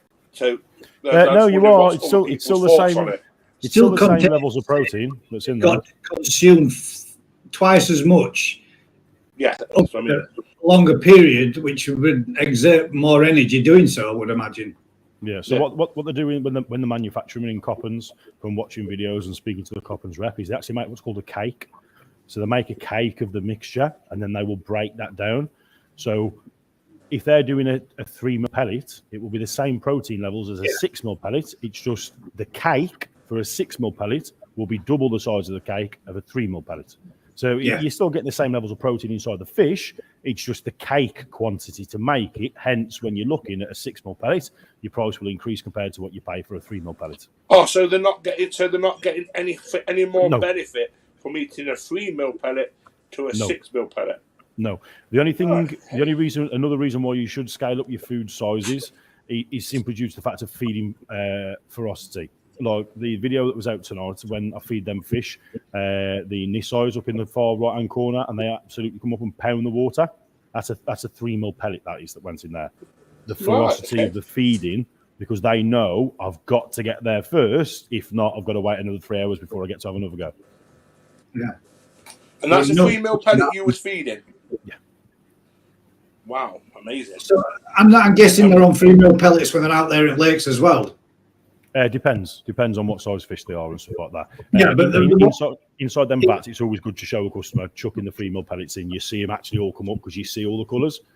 Yeah. So they're more that size of feed for demonstration purposes. Yeah. So they can still keep putting a little bit in, and they're not overfeeding them, giving them way too much or more than what they should. So it normally goes on weight and size, depending on the size pellet that you need to feed your fish. So depending on the size of it and the different weight categories, you'll then have a look at the different graph, and then it will show you what you should be feeding daily at certain temperatures. Right. I mean, I don't know if you can say this, but what type of food was they feeding? I don't know if you can say out. But... no, I can say because I don't know. It's their own mix. It's made twice a year. So they've got a winter food and they've also got a summer food. I am very soon to be switching all of my food that's done in the store over to Yoshiki Koi food, and I won't be selling anything else in the store. It's made by Coppens, but it's made twice a year. So Coppens make 90% of the foods that are out in the UK market. For example, JPD foods and things like that people think are made in Japan. They're not. They're made by Coppens in Germany. The reason for my justification of that is any feed that a farm is using is a high protein, high growth, high coloration food anyway. High quality as well. But on a farm, you also need low waste. That's a big one. So Sakari high growth and colour enhancer, it is a fantastic food. I am not knocking it. If a farm could afford to put a £225 sack into the ponds, don't get me wrong, they would be. But they would still look to fine-tune the mix if they could to help it produce less waste that's in there. So the tatigoi fish that you first see on the first bank when I walk in, they only actually have 150 grams of food per day for the amount of fish that are in there because of the waste control that they need. And they've had to hone down their own foods to be able to get it to where it is. Wow. But again, it's this kind of stuff that you learn about on the trips. You ask them kind of questions, they do not hide away from anything. Sweet. So it will share absolutely any question that you want an answer to. I was asking TDS of the water, pH of the water, how do you control pH on a mud pond, how do you increase it, how do you decrease it, how do you feed them, when do you know when the right time to put them in is, what temperatures you put them in at, how do you weigh the fish to work out what kind of feed regimes you're doing, how do you build an egg fry tumbler that I've seen on one of your videos. Come here, I'll show you. I mean, I have noticed in one or two, like I have, when we realised where we're going, I have looked at one or two videos, something to do with my dinner time, but he had somebody there with a TDS meter and said, can I just test one of the ponds? And he said, just all I ask is don't fall in because I'm not getting you out. That was the only thing he was bothered about, was him not getting him out. But when he went to go say, can I test your vats inside here? Whoa. You needed to make sure that was cleaned and sterilised first. It was Merv. Sprayed it. They wanted to make sure that there's no cross-contaminations from internals to externals and all that kind of stuff. So they were on the ball, man, because they both jumped on him straight away before he even got a chance. It might be slightly staged, but I would imagine... No, believe you me, you walk up that ramp and you haven't been seen to spray yourself down, believe you me, you'll get ripped off that ramp. Rightly so, though. Rightly so. I might just try and get a few more of these. Ginger Viking, hope you're good. How's your pack testing been? No, he's really enjoyed that. Smart plug on your pump, control it worldwide. Yeah, got to agree, mate. Yeah, a smart pump is, and I already do have a shut off on the pump system too, but the pond will only actually pump itself 5 inches below from full to 5 inches down, and mine automatically turns off anyway. So I have got those few bits and bats to wire back in. He said £22. Yeah, you're right, April. Slap in face. There you go. Hi, Alistair from Darren. Hey up, Dazza. Hi, Alistair. Hey up, Skegget. There's a few quick ones there. Simon Shears, once a week at most. Not sure why 2 to 3 times a week. Water clarity mainly more than anything on the Easy Pods and the Nexuses. You have got to be cleaning them if you've got big fish in there 2 to 3 times a week. On your old bay filters in the height of summer when you're pounding that food in, I know some people that'll clean a Cockney koi and they'll purge it once a day. We got there. You can have a look at them on a weekend, and then koi beginnings. You're on about KH, Gaz. Yeah, sorry, mate. I always get them too mixed up. Your GH and your KH. If it's KH up, brings your pH up. Is that what you mean, mate? Is that what I said earlier on? I knew I'd get that wrong way around. I was saying that to somebody the other day and did the same thing. But I look at them via security cameras every day, no matter where in the Europe. Also, you do long haul as well, then, KWPR. Not if I didn't know whether or not you were just like a local truck driver or lorry driver up and down UK, so you do go all over the place, and I'd love to have done that job. Brilliant. Right, you come on, Daz. Now, have you finished? I does. I thought, why has he just sent a message in there? Yeah, I does, yeah. Koi water plants, rants, Simon Shears, depends on the fish stock, size and feeding regime. Skeggy says, yes, it's a pH, buffer pH of 1 is acid and a pH 10 is alkali. If your pH is 5 and you add bicarb, the acid is used up by dissolving the bicarb so that the water becomes more alkali, i.e. pH higher than zero level chemistry. Oh. There you go. Must be true. It's chemistry. And Daz says. Telford Koi Pond, agreed, Martin. I have security cameras in the filter house as well, so I can see all the readings on my pond. I agree with that, and I've also seen Lee Hadfield has security cameras, and he's got his things all set up. But one thing I will say, guys, whenever you've got those security cameras and you can see what's going wrong, there's not much you can do about it when you're at the other side of the world, is there? So you can just watch it go wrong, unless you ring wife and say, "Quick, get in there, switch this off," and then you need to have like what he said, which is little switches everywhere that are all marked up and foolproof, so everybody knows which one to click off, switch off, put on, turn off, do this, do that, over. So you got to have a foolproof plan in place for your family members too to switch it all off for you, unless you go with switching them all off remotely too, as Daz was saying, with plugs that are wired in. Crafty Koi, even all. I need to clean my Nexus every 4 days, and that's a big ass Nexus and all. Do you have the? Is it 320 or is it 220? The big one. Mr. Bojangles is back.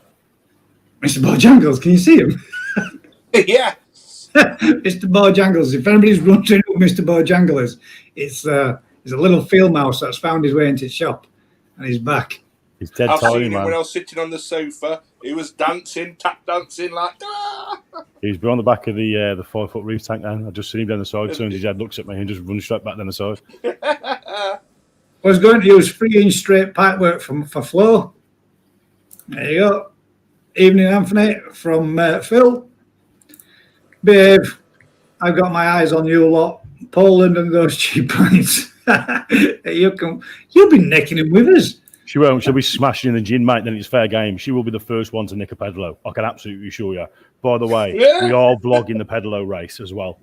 Sweet. There's 2 6-man pedalos. They are only secured by literally a slip knot.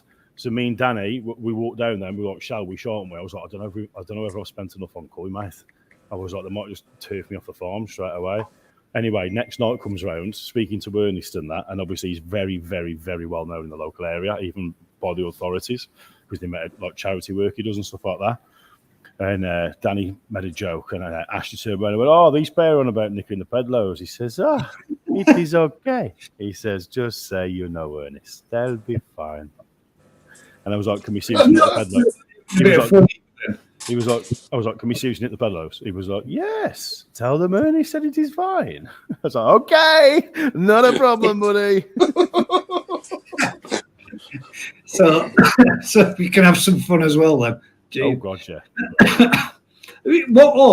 One thing I did want to know. You know the front, that big lake where there was all that big, what do you call it? The decking, what goes out into water. Is that west facing? Is it west facing? I don't know the answer to that question.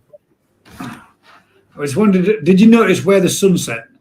Because looking over that lake and that view there, if that were a sunset off there, that'll look sweet, man. You've not seen the photo that I took? I've seen the photo of it, but I've seen other photos of you. Well, no, I've seen the photos of the decking looking down that way, down the decking. But if you were sat on the decking looking out to the water, is that the general direction in which the sun sets? If I'm looking at the water like that, the sun sets. It's opposite now. If I'm sat looking out on that lake, the sun sets on my left. Right. I don't know what direction that is. That's in front of the hotel, that is, isn't it? Yeah. Smack bang, mate. Oh, I'll tell you what, funny story. Me and Danny were trying to get some. I say me and Danny. I was in bed. Danny was trying to get some drone footage with it when the sun come up at about 5:30 a.m. He's on the jetty at the end. Sends his drone up right, and there's signal blockers all across the front of the lake. Sends his drone up. No satellites when he got above these signal blockers. His drone's trying to land itself in the middle of the lake. He's fighting it against the wind to try and bring it back. And literally, he was needed like that close to losing his drone. Nearly going for a swim to retrieve it. Yeah. I bet he was. Oh no! Is that his new one and all? No. It was his DJI Mini. Simon Shear says, KWPR, I've been feeding it at least 6 times in a day, 30 grams with only 6 koi, heated at 25 degrees. So you're smashing food into them already then. Jeff Lees says, do they do Guinness, Jack? No, you will struggle to find Guinness. Oh, there you go. Sorry, Jeff. Can't win them all. After Koi says, hi, Phil. Phil says, I can't drink beer too, mate. I'm terrible with it. I can't drink beer a lot. I nearly said something I shouldn't have said then. Yeah, I can't drink beer, mate, for life in me. Okay, I mean, normally what I find most of the times, if I drink 2 or 3 pints, I'm good. And at that point, I'll switch on to spirits. But if I drink more than 3 or 4 pints, then I start with an head points. I end up with a cracking headache as well. So it's like the hangover comes before I've even got up in the morning. It's weird. That's what I was thinking anyway. Then from Sneak About, I used to have it with Tizer. I used to have it with Tizer. Tizer, God, that's another one, isn't it? Another blast from the past drink. Yeah, old Coke float. The old Coke float. Yeah, where you put ice cream in it. Yeah. So I thought that would just. You don't realise, do you? We'll do some when we're in Poland. We'll ask one of the waitresses to make some.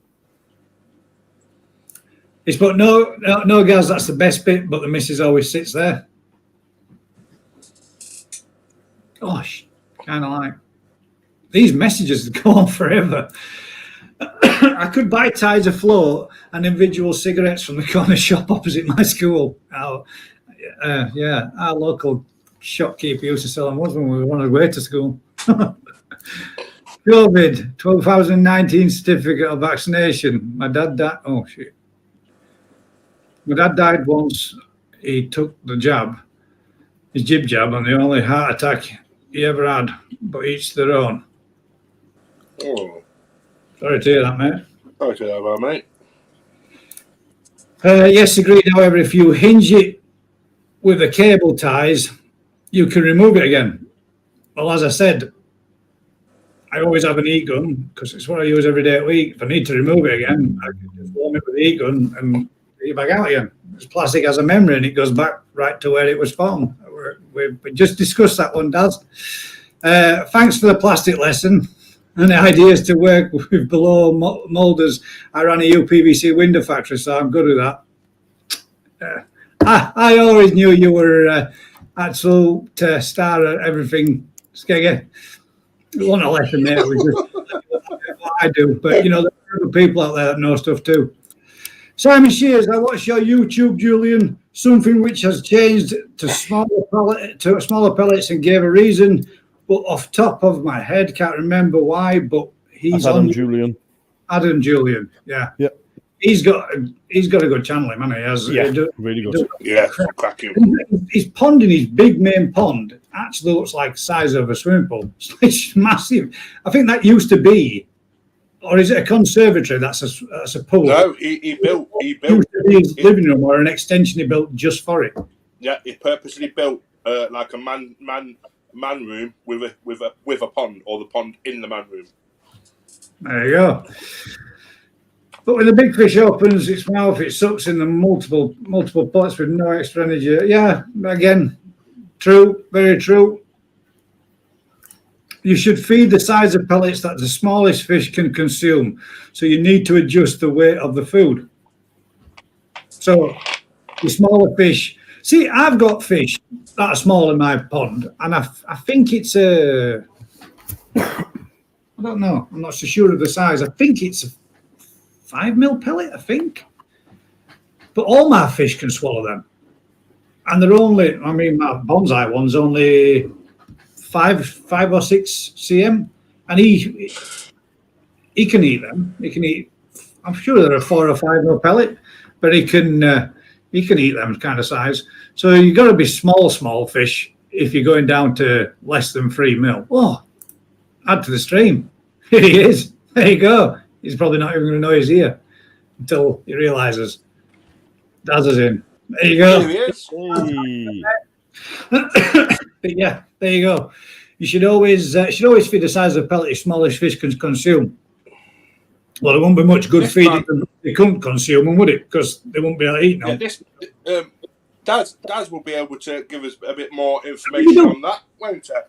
As your food as it stays in the water for a length period of time, they soften up and smaller fish can take off what they want by pecking away and nibbling bits off it.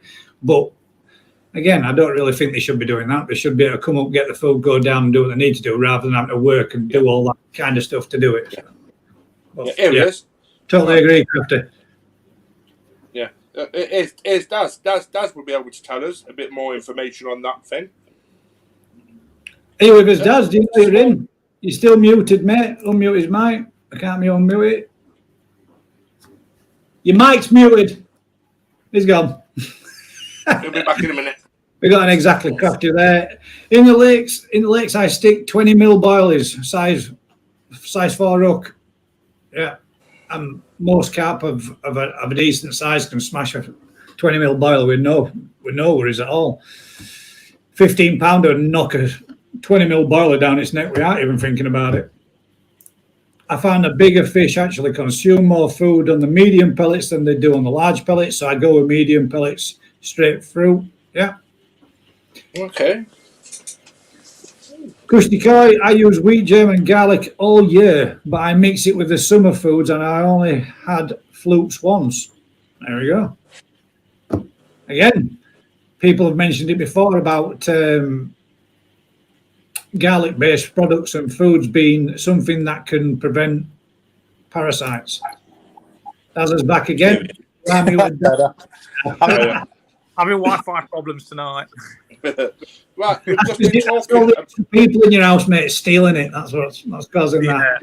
Your Wi-Fi gets split depending on how many devices you've got. So if you've got 100 meg and you've got 10 devices connected, you're only getting 10 to each one. So the more people are connected to your Wi-Fi, the more you'll feel the restrictions. It's the We've been talking about size of food, Daz. Yeah. And pellet size. Yeah. What's your take on it? I was asking a question about do smaller pellet, like a 3 mil pellet, still have to contain the same nutrition as a 6 mil pellet, and Jack's explained it does. But what size pellet do you feed your brood stock, and what size pellet do you feed your smaller fish? I think it's about a 4 mil pellet I feed my larger fish. No, it's not. It's bigger than that. It's at least 5 mil pellet. I feed me breeder fish. And the smaller fish, I use 3 mil pellet. Because if you feed a small pellet to a big fish, it's got to eat a whole lot more to get the same benefit. And it's expending more energy. From a growth point of view, it's expending more energy, so it's going to be quicker. It's going to grow quicker on a bigger pellet. But having said that, from the point of view of the fish's well-being and keeping it interested and stimulated, I suppose searching for lots of smaller 3 mil pellets is going to keep it busier throughout the day. So it swings and roundabouts. It's what you looking to get out the fish. Yeah. If it's maximum growth as quick as possible, then give it the correct size pellet for the fish. What size pellet's that? Anybody know? Just by roughly looking at a 3 or 4 mil. I thought. That's 4 mil. 4 mil. I feed 4 mil or 5 mil to me as to them all, but for me, smaller stuff. I also sprinkle in some 2 mil little pellets, but yeah, there's a lot of sinkers. That's one I will ask you guys on what you all think. And here's a topic that me and Mick have been talking about because we've both been trying a bit more. Sinking food. What's your thoughts on using sinking or floating? Because I've been doing a bit of both. I've been banging in some floating, and it surprised me. The vast majority of the fish seen the sinking coming and gone wham straight down for that, and then just off the floating after. It seemed comfortable going down for it as opposed to coming to the surface for it. Yeah. We've been doing this experiment, and we've got the food supplied by his good self there, Jack from Reefer Aquatics, to do this experiment. Yeah, and it's Coppens based again. Same. It's Coppens based again, and I'm telling you that they love it. Mine have smashed it, but one thing I will say about, again, going back to my filter system, while I'd got it running and had it tested, I wanted to see how good that bottom drain was. I wanged food within about 6 inch from it, and it straight up drain, gone. Like, it'll take small fish if they swim past it slow enough. Definitely. I didn't think it'd be as good as that. I didn't think it, and then I thought, did I just see that right there? Did that food just disappear? I ran in and stuck my head inside the barrel and had a look, and sure enough, first chamber, there it all is inside the bottom of the barrel. But my pressure went down the other day on my filter, and I took it apart, and sure enough, there was 2 fish wedged inside it. Stuck against the impeller. Yeah, so they're good on it. Got to admit, I'm proper surprised at, because I've still got my original pump in, and obviously that's tucked over into corner a little bit. I have got to build up a fish mess and waste around that, because that one's, it really is, it's crap. That's why I've gone with the retro bottom. But as soon as I switched it on, and I looked inside the drum, and I got torch and I'd looked inside, because by this time it was starting to come dark, I thought, my God, there's a lot more muck in there than what's in the other one, because that thing's just, garbage. It's just not doing its job. Can't wait to get it all running off that, because it's going to make a massive difference. But all the area, I'm talking the full parameter of the pond, wall to wall, was spotless. The only area where it wasn't was where the other pond pump was preventing it from being able to pull it to it. So it does work. Anybody who wants to get yourself a bottom drain, retro bottom drain, man, they make a massive difference. Yeah, I've got one working, and it is brilliant. There's nothing on the bottom. I used to have big clumps of crud gathered in dead spots around the pool. That's all gone. Yeah, I mean, as your fish swim past it, they seem to just move it around, and the drain gets all of it, and boom, it's gone. Yeah. Loads of waste with Coppens, feeding 120 grams per day, which is around 3% of body weight. Yeah. Oh, wow. Admittedly, mate, that is a carry. Yeah. And when I feed because I have been giving them a little bit, obviously I've got plenty of it, so I might as well feed them some of it. Where'd you get that from? Winning this competition. ReeferAquatics.com. Going back to what you're saying about sinking pellets, though, I was feeding mine in the tunnel in one of my shallow pools with sinking pellets and floating pellets, and they definitely preferred the sinking pellets. Yeah. I was watching them closely, and they would go straight down, hoover it up every time when I threw it in. The floating pellets, they'd take them, but after a while, they'd ignore them to start with. I've been finding that this week. Yeah. But they're straight on the sinking pellets. It's as though it's natural to them to just take food that's off the bottom that's sinking down. They use some rooting them, aren't they, as well, Carl? Yeah, one of the main reasons why floating pellets were actually developed was so people can actually see and inspect the fish as they're coming up to eat. Also, on sinking pellets, it can be a little bit more difficult to monitor and maintain who's actually eating versus who's not eating. But predominantly, when they're knocking that food round with the face as they're trying to suck it and blowing it round everywhere. That's why your pond, if it is gin clear, does become super duper active. Because, like I say, the fish are used to being able to root round and stuff like that. When you guys, how do you work out the body weight side? Well, I would imagine you take your fish out, get a net, same as you would do when you're fishing. You want to do a competition. Weigh your net whatever your net weighs, and put your fish in it, plus your fish to the weight. That's your fish's body weight. So you just need a straightforward carp angler scales or coarse angler scales. They're all the same. Yeah. I'm just going to try and get through a few of these comments again, as if I can. I clean the tempest every week, the filter floss, which collects the majority of the crap before it gets into the bays. You can either put very specific weight on the fish, or you can calculate which produces an average depending on the fish's length. I personally use a koi control app for it, though. Well, yeah, there you go. There's a little app in your sizes and destinations, I would mention, and it gives you an average. Yeah, and I'd rather do that than keep dragging the fish out and weighing them. Yeah, that can't be good for them. No. Well, I don't know if you get a proper weigh-in. Like, for example, if you use a proper weigh-in net, the weigh-in nets are designed so that none of the scales, none of the dorsals or anything can catch up in them. A proper weigh-in net, like you would see in a match competition. Waistling. Waistling scales. And they're designed naturally not to do anything to them. But, yeah, if you're just going to keep banging them in a net and then all that flapping around and everything, it's not good for fish. I would have said that size weigh method by using an app and getting a guesstimation. It doesn't have to be that exact, I wouldn't have thought, would it? Just to get a rough idea of what you should be doing. The pat testing was amazing. My favourite job ever, to be fair, from Ginger Viking. That shows you how far I am behind the comments, because that was ages ago. Crafty Koi says 320. That was a long time ago. I need to get through some of these comments. Oh, there you go. That got through a load. I just clicked the button. I tried to keep up, guys, but you type so fast, it's impossible. Eddie says, evening all, late again. Don't worry about it, mate. It's all good. Sunrise in the east and sets in the west, so looking forward to the sunsets on your left if you're facing north. There you go. Thank you, guys.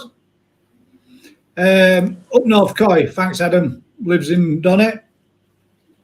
Skeggy says, doesn't matter on the size of the pellet, weight is the same. If it's the same as the food, 43 mil pellets would be the same weight as an 8 3 mil, same volume.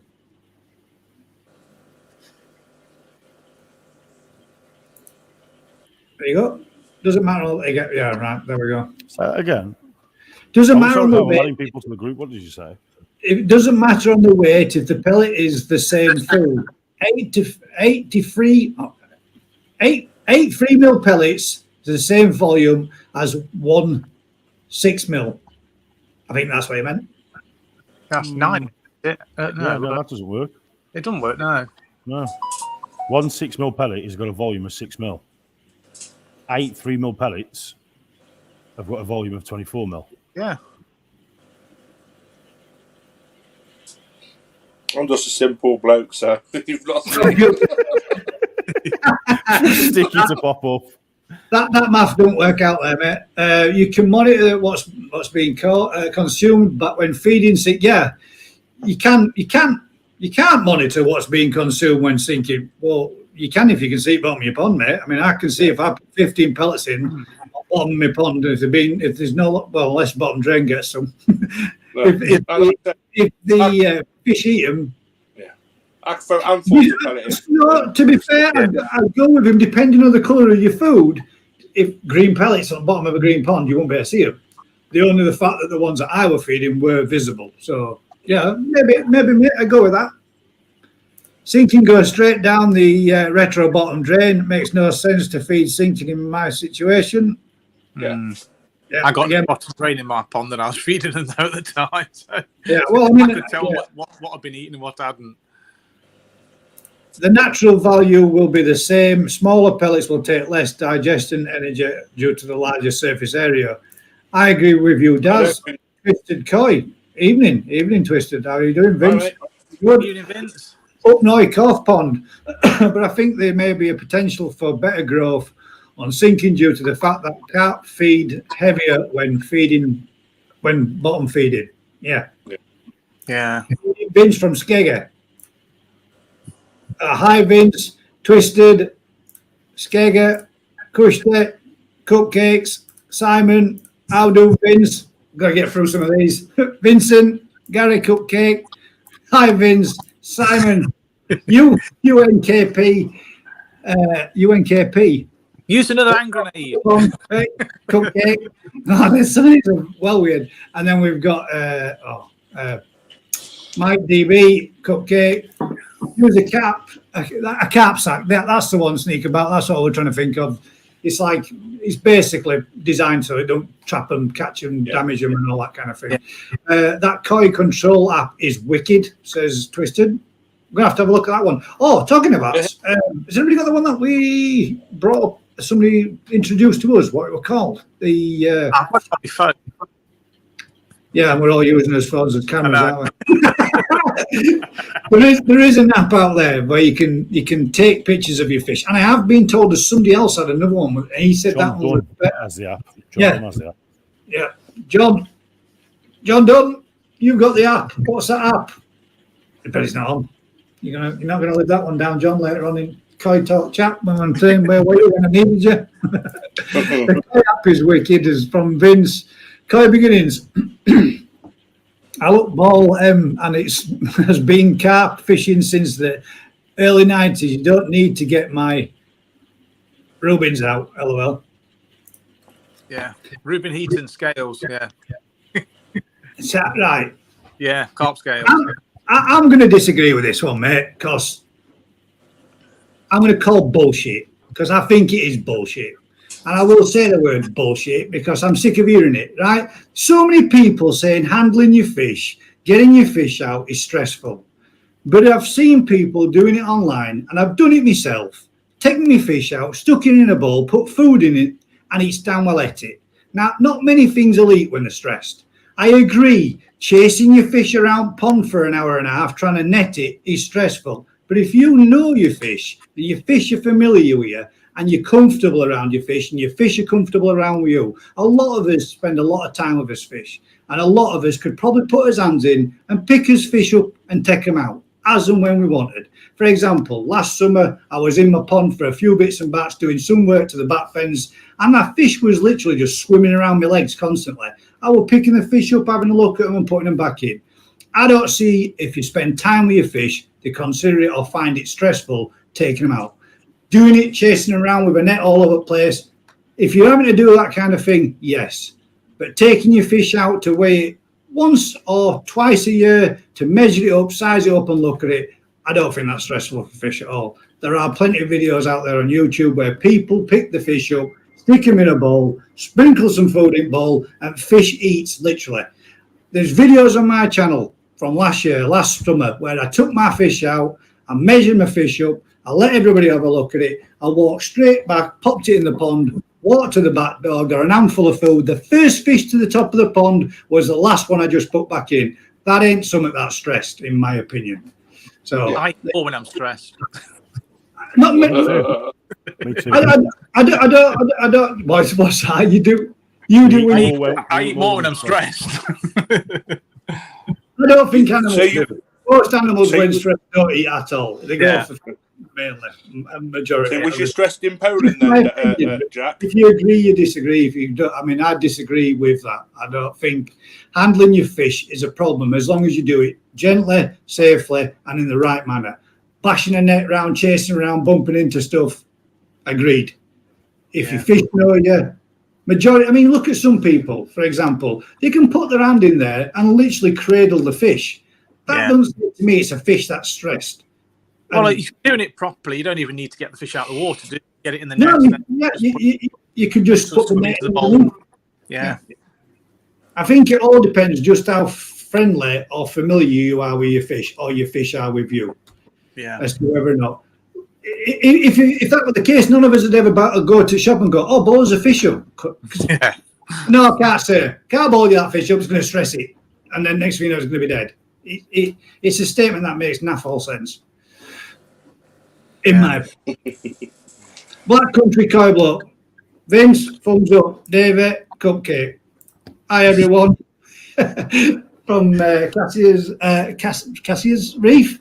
How you doing? New name again. Seen that one before, Pond and Garden. I looked at that koi control app and thought, why have an app that can crash and lose the data that you put onto it? Well, I would imagine, can you not back it up onto your iPad or notepad or something like that? I thought it was cloud-based. Well, even most of your photos are cloud-based on your phone, but you can still back them up onto a computer, can't you? I mean, you can still always have a backup on. But saying again, the hard drive fails, you've lost that too. So I mean, yeah, pen and paper, it's always worked, mate, hasn't it? So again, yeah, I get where you're coming from, but people like to move forward with technology, and not everybody wants to do stuff the old way anymore. Up north koi, I always have a paper backup, Gary, for the water parameters, etc. Now, that personally, to me, is a good idea, like what you've got, Daz, on yours, where you can write it all down at the end of the thing. You've got it hung up there in your filter shed or whatever. You can turn, look straight away. You know what your last breedings were. Boof, you're on. You don't need to be loading up apps and the rest of it. So when sinking go through the drain, it sits in your filter and it's going mouldy and affecting quality. Well, if you're cleaning your filters out, shouldn't be sitting in your drain, should it? I mean, if you're doing if you're doing 2 to 3 times a week on what big ponds are, like you say there, after you do on your pond, I think you just said that you clean yours out 2 or 3 times a week. I don't think food would go mouldy that quick. But if it was staying in the bottom of your drain, then you should be flushing it regularly, and it wouldn't be. Food has to have air to go mouldy, by the way. Yeah, That's a little tip. But what it'll also do is if your food is sitting in your bottom drain, your pipe work, your filtration system, it's your bacteria counts that you've got to watch. And a lot of people don't take that into consideration, where the scraper coin, there's nothing on it. The water parameters are spot on. The pH, the GH, the KH, everything's reading perfect, but the fish have got raised scales, the fish have got red patches all over them and stuff like that. It's because your bacteria count is far too high. Knock back your feeding for 2 to 3 weeks, do a water change, do a deep filter clean, put a little bit of salt in, and watch them come back round within 7 to 10 days. You know something? These 2 gentlemen that's joined us on this show this evening, what you've just said there, Jack, has been happening to me this week. And these two gentlemen have helped me out this week, and I've done exactly what you've just said. They've both told me exactly the same thing. Thank you, gents. Yeah. That's it. Skeggy says, no, they don't. 3 times 3 times 3 is 27. 6 times 6 times 6. No answer. I'm guessing that's to do with the pellet size. Yeah. Paul Boiler says, hi guys, how's it going? Hope you're good. He's put volume of 6mm sphere is 313, volume of 3mm is 14, massive difference. You were literally the one that told us there was no volume difference, mate. If we just disagreed and says, no, there is a volume difference. I'm confused again, Skeg. I don't know what you're going on about, mate.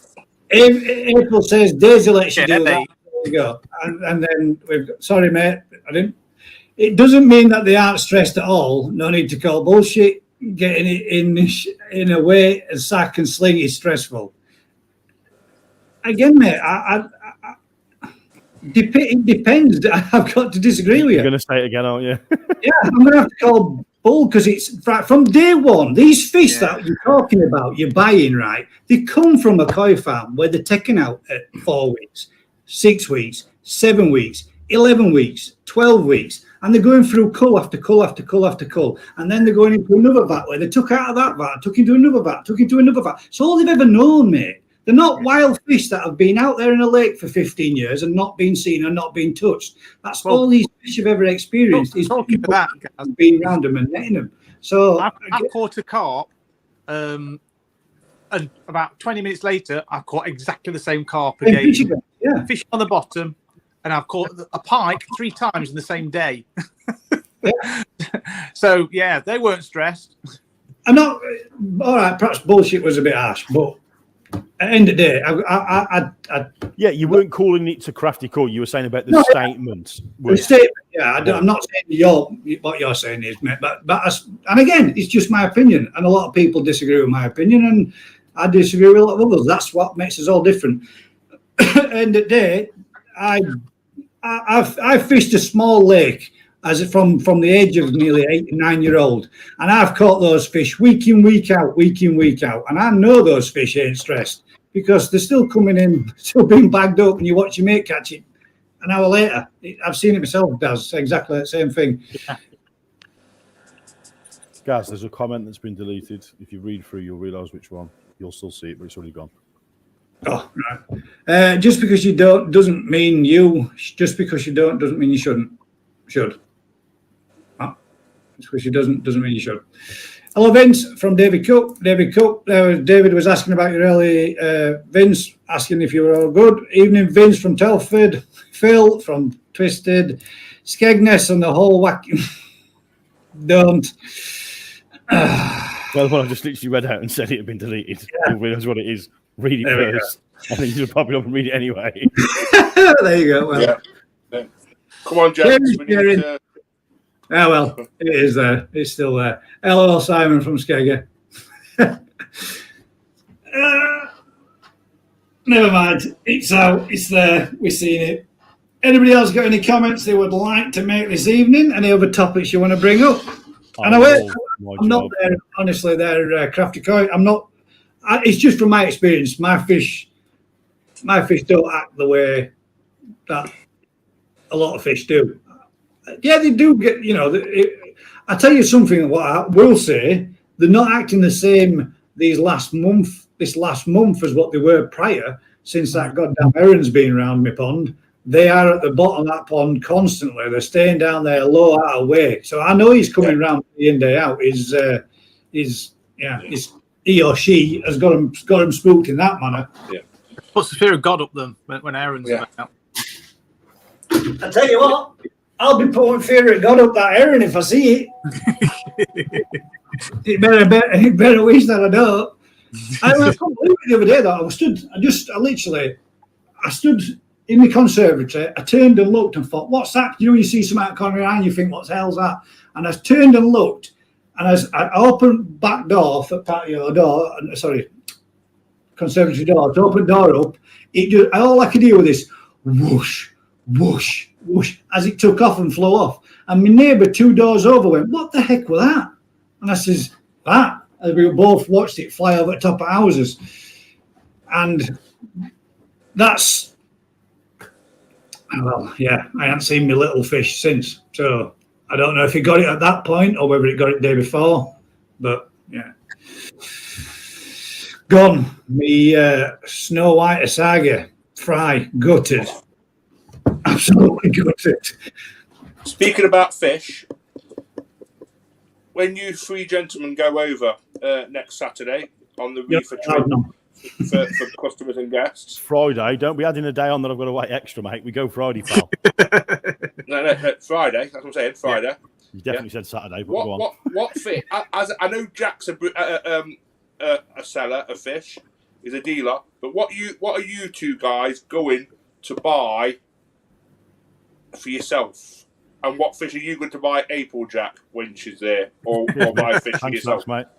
I've already bought one back on the last trip. Now I've got to buy another one. So cheers for that.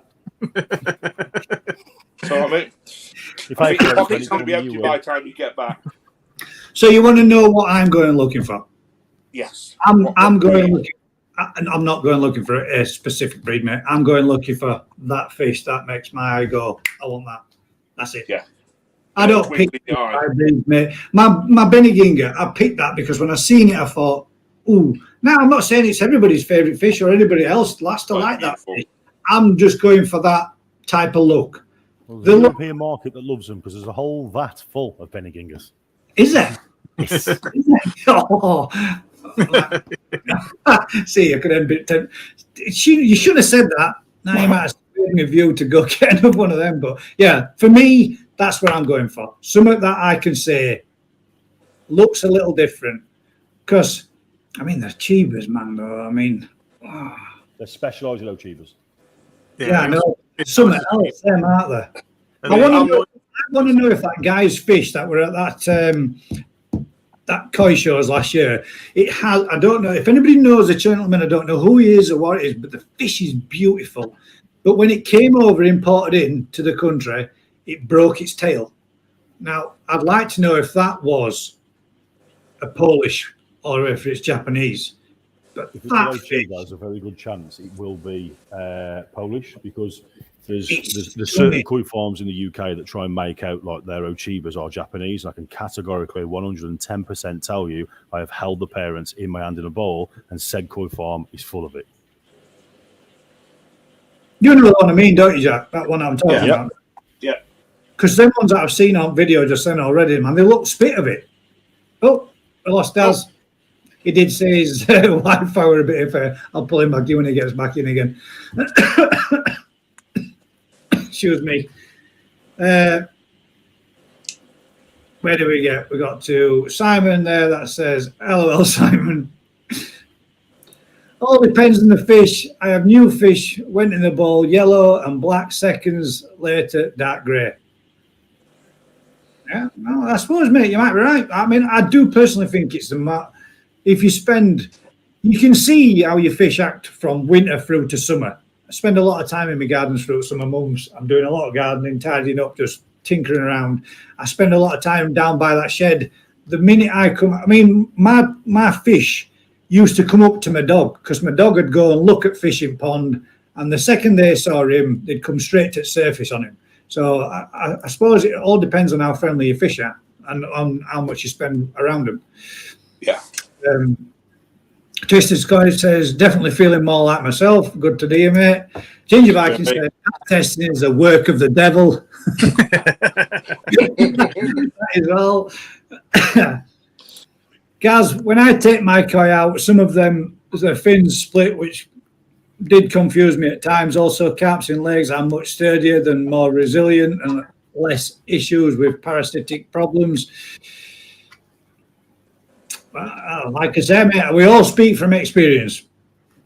If your fish get split fins when you're taking them out, then mine don't. That's all I'm saying. But I'm not saying you're doing anything wrong, mate. But who knows?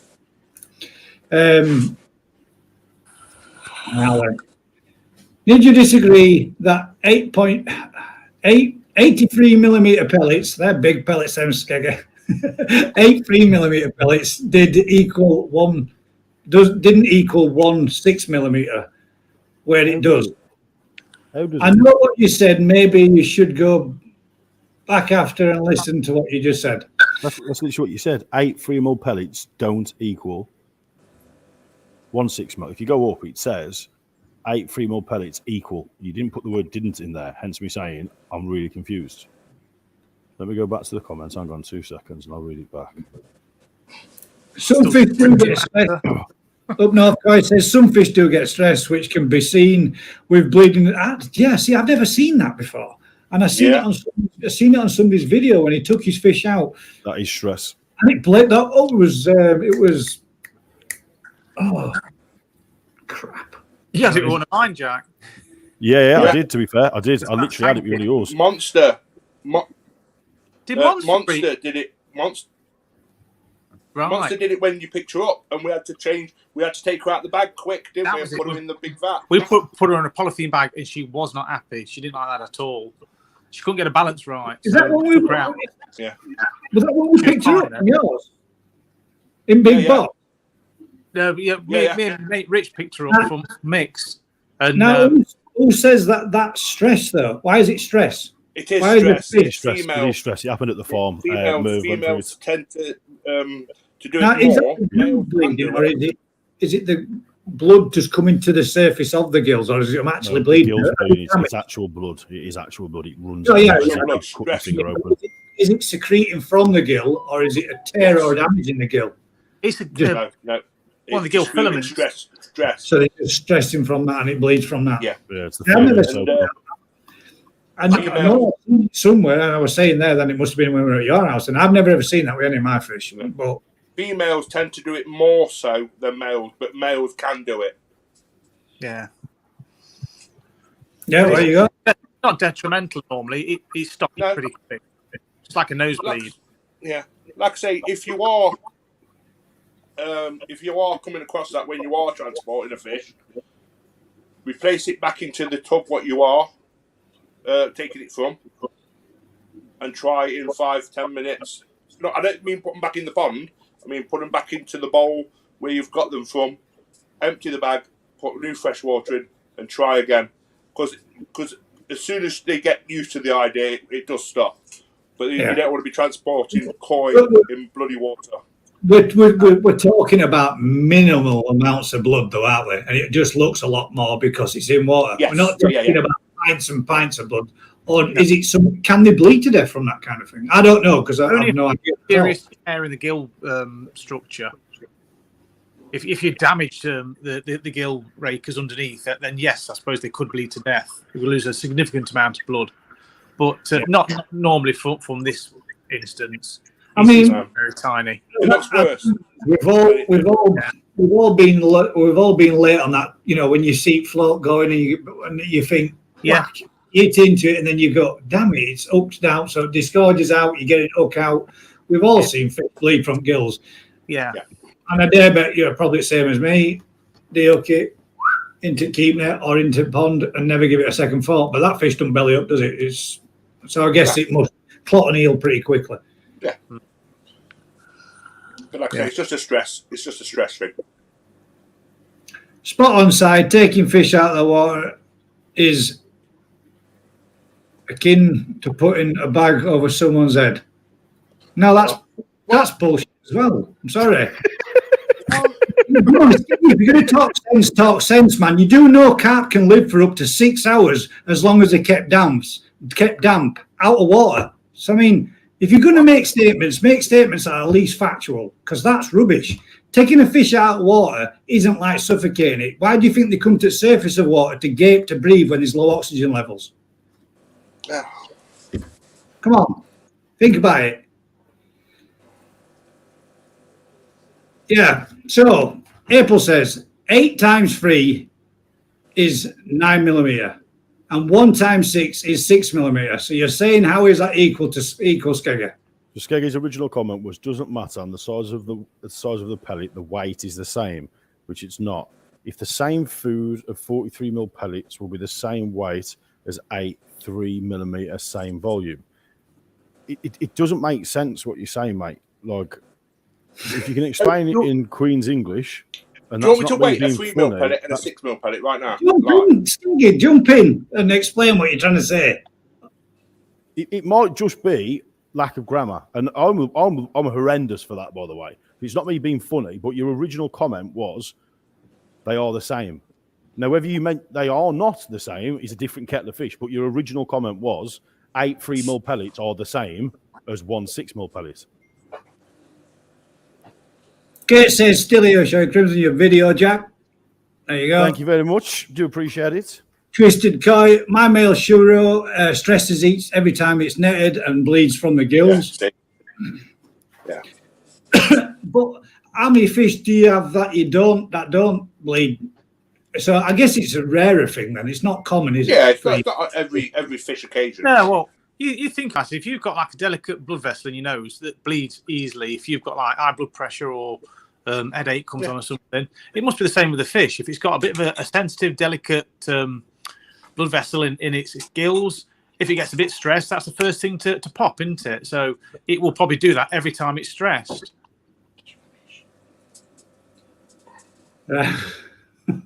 Sorry, I was kind of distracted by another comment that came in. I want my pond and our trip in where? Santorini.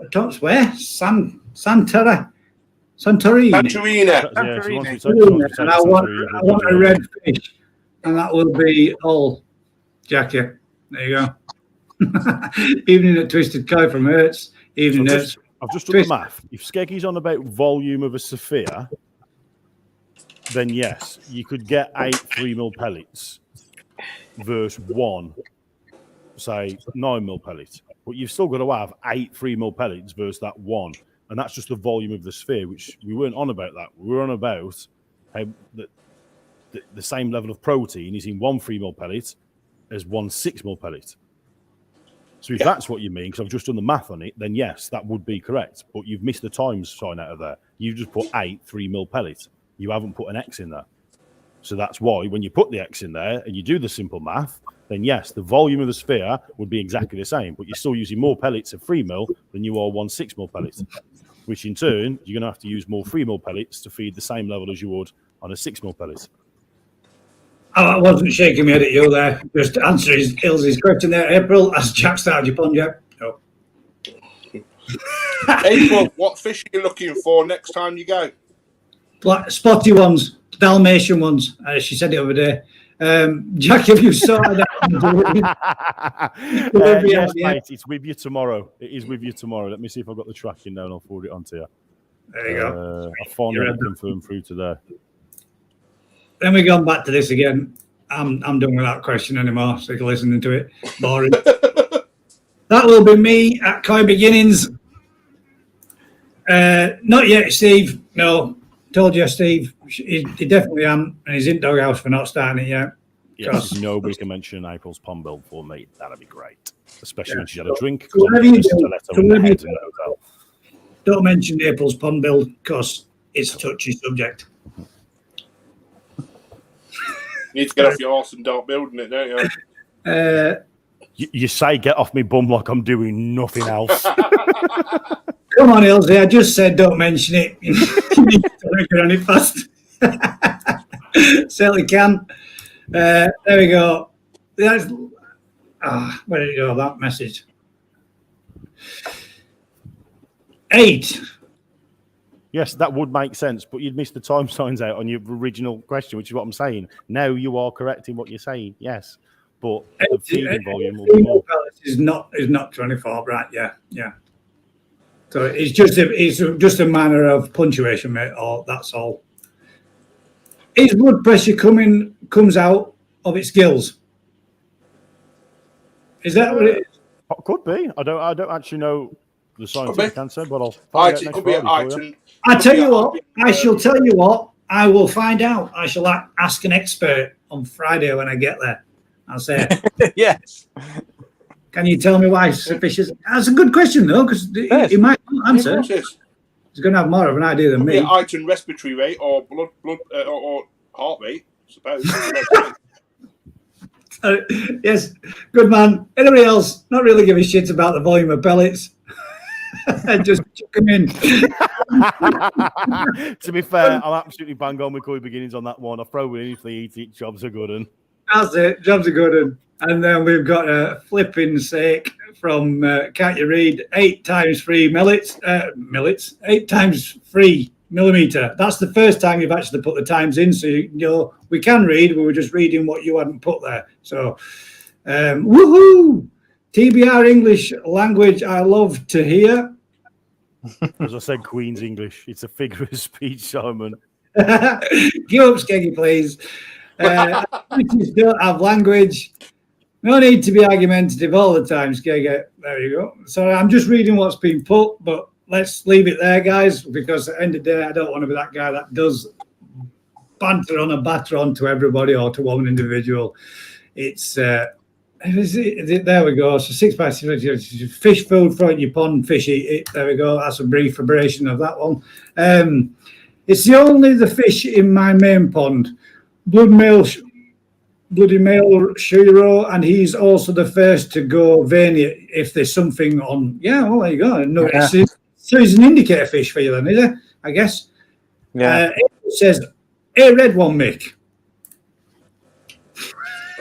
Benny, what a nice Benny boy, Jack. I wanted a spotty one yesterday, a cow fish, and now it's a red one. Yeah. That's right, TBR. They're nicer cowfish. They come on Ryu, is it? This is getting like countdown. April, you need to get the ponds rescue people in. Yeah, get the boys round. I did say let's stop Poland. I got to agree. We've got a farm to build first. He's supposed to be my bloody pond rescue people. Gills have to be wet.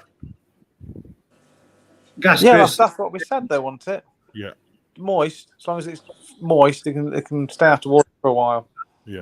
There's literally some guys on YouTube went out, bought a new fish, and the camera shows the fish flapping around outside on his garden lawn for hours, to the point where his wife comes home and looks in the garden and thinks, hang about, there's a fish out there on lawn. She thinks the first thing to do, run out there, pick it up, and wangs it straight back in pond. Fish is perfectly fine. When I was a kid, I used to go fishing down at my local fishing pond. And then there was also another pond next door called the Wireworks. And at the Wireworks, they used to breed loads and loads of goldfish for keeping the water clean for what they used to use for cooling the wiring down.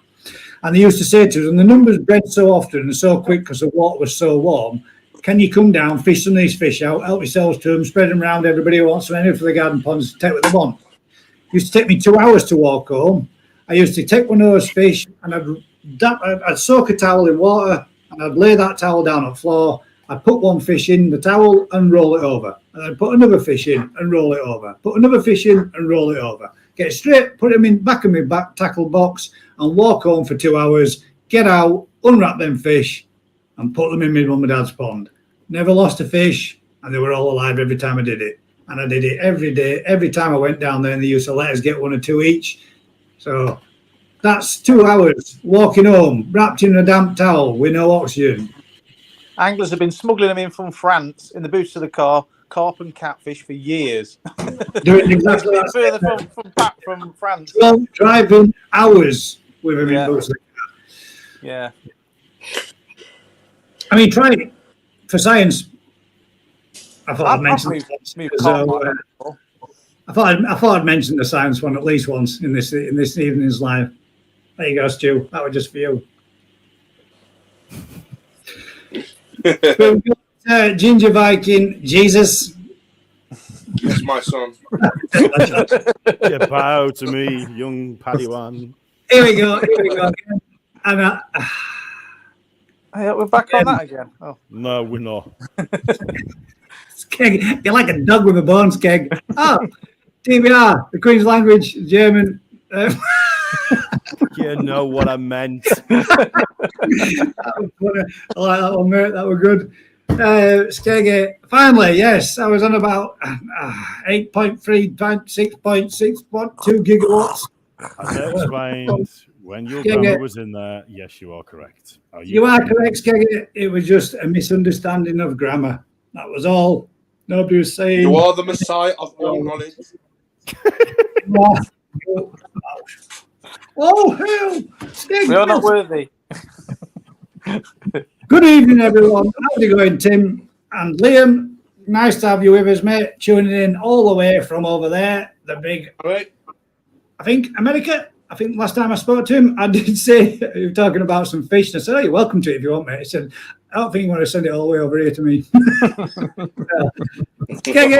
Just likes to create drama. Move on.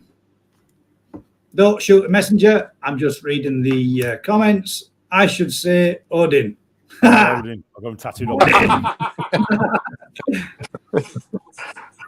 You just like things to be right, Ed. I get it, but when you're saying it wrong, it's not right. So just because you say it, don't make it true. As you've noticed, guys, as you can tell, I'm not pissing about with people anymore. I'm sick and tired of doing it. So it's coming straight out, and I'm going to say what I feel and how I think from now on in. We've got Casters Reef. Good night, everyone. Casters Reef. What? Casters? What? How's it pronounced? Ceskers Reef. Good night, everyone. It was fun listening. Made me smile before bed. I'm glad you enjoyed it, mate. Take it easy. Goodbye. Gaz, I've got a 24-volt car poster. Car porter. I used to use Argos trolley. No more hard grafting with the carp gear. Oh, yeah, electric barrow kind of thing. Yeah, electric barrow type, yeah.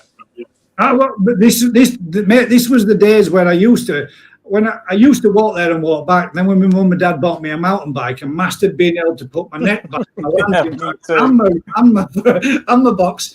But I could do it riding there, but trying to come back was, It was.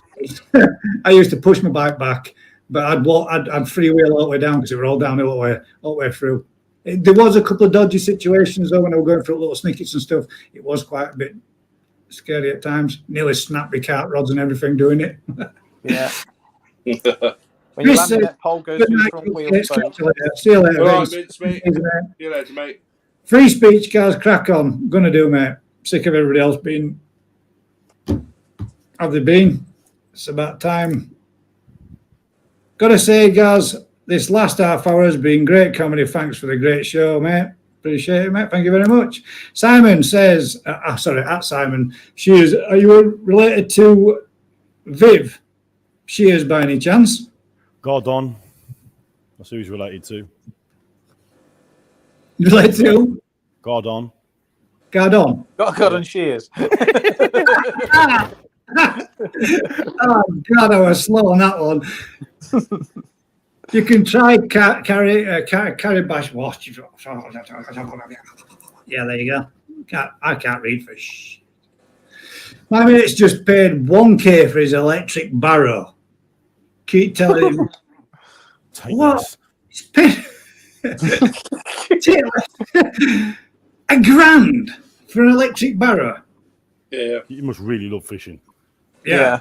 That's the thing, though, Must have a lot of fishing now, these bivvy boys. I mean, when they're going and they're setting up for a full week, you've got a lot of gear to get down there. So I could see you it. could buy a second-hand car for that.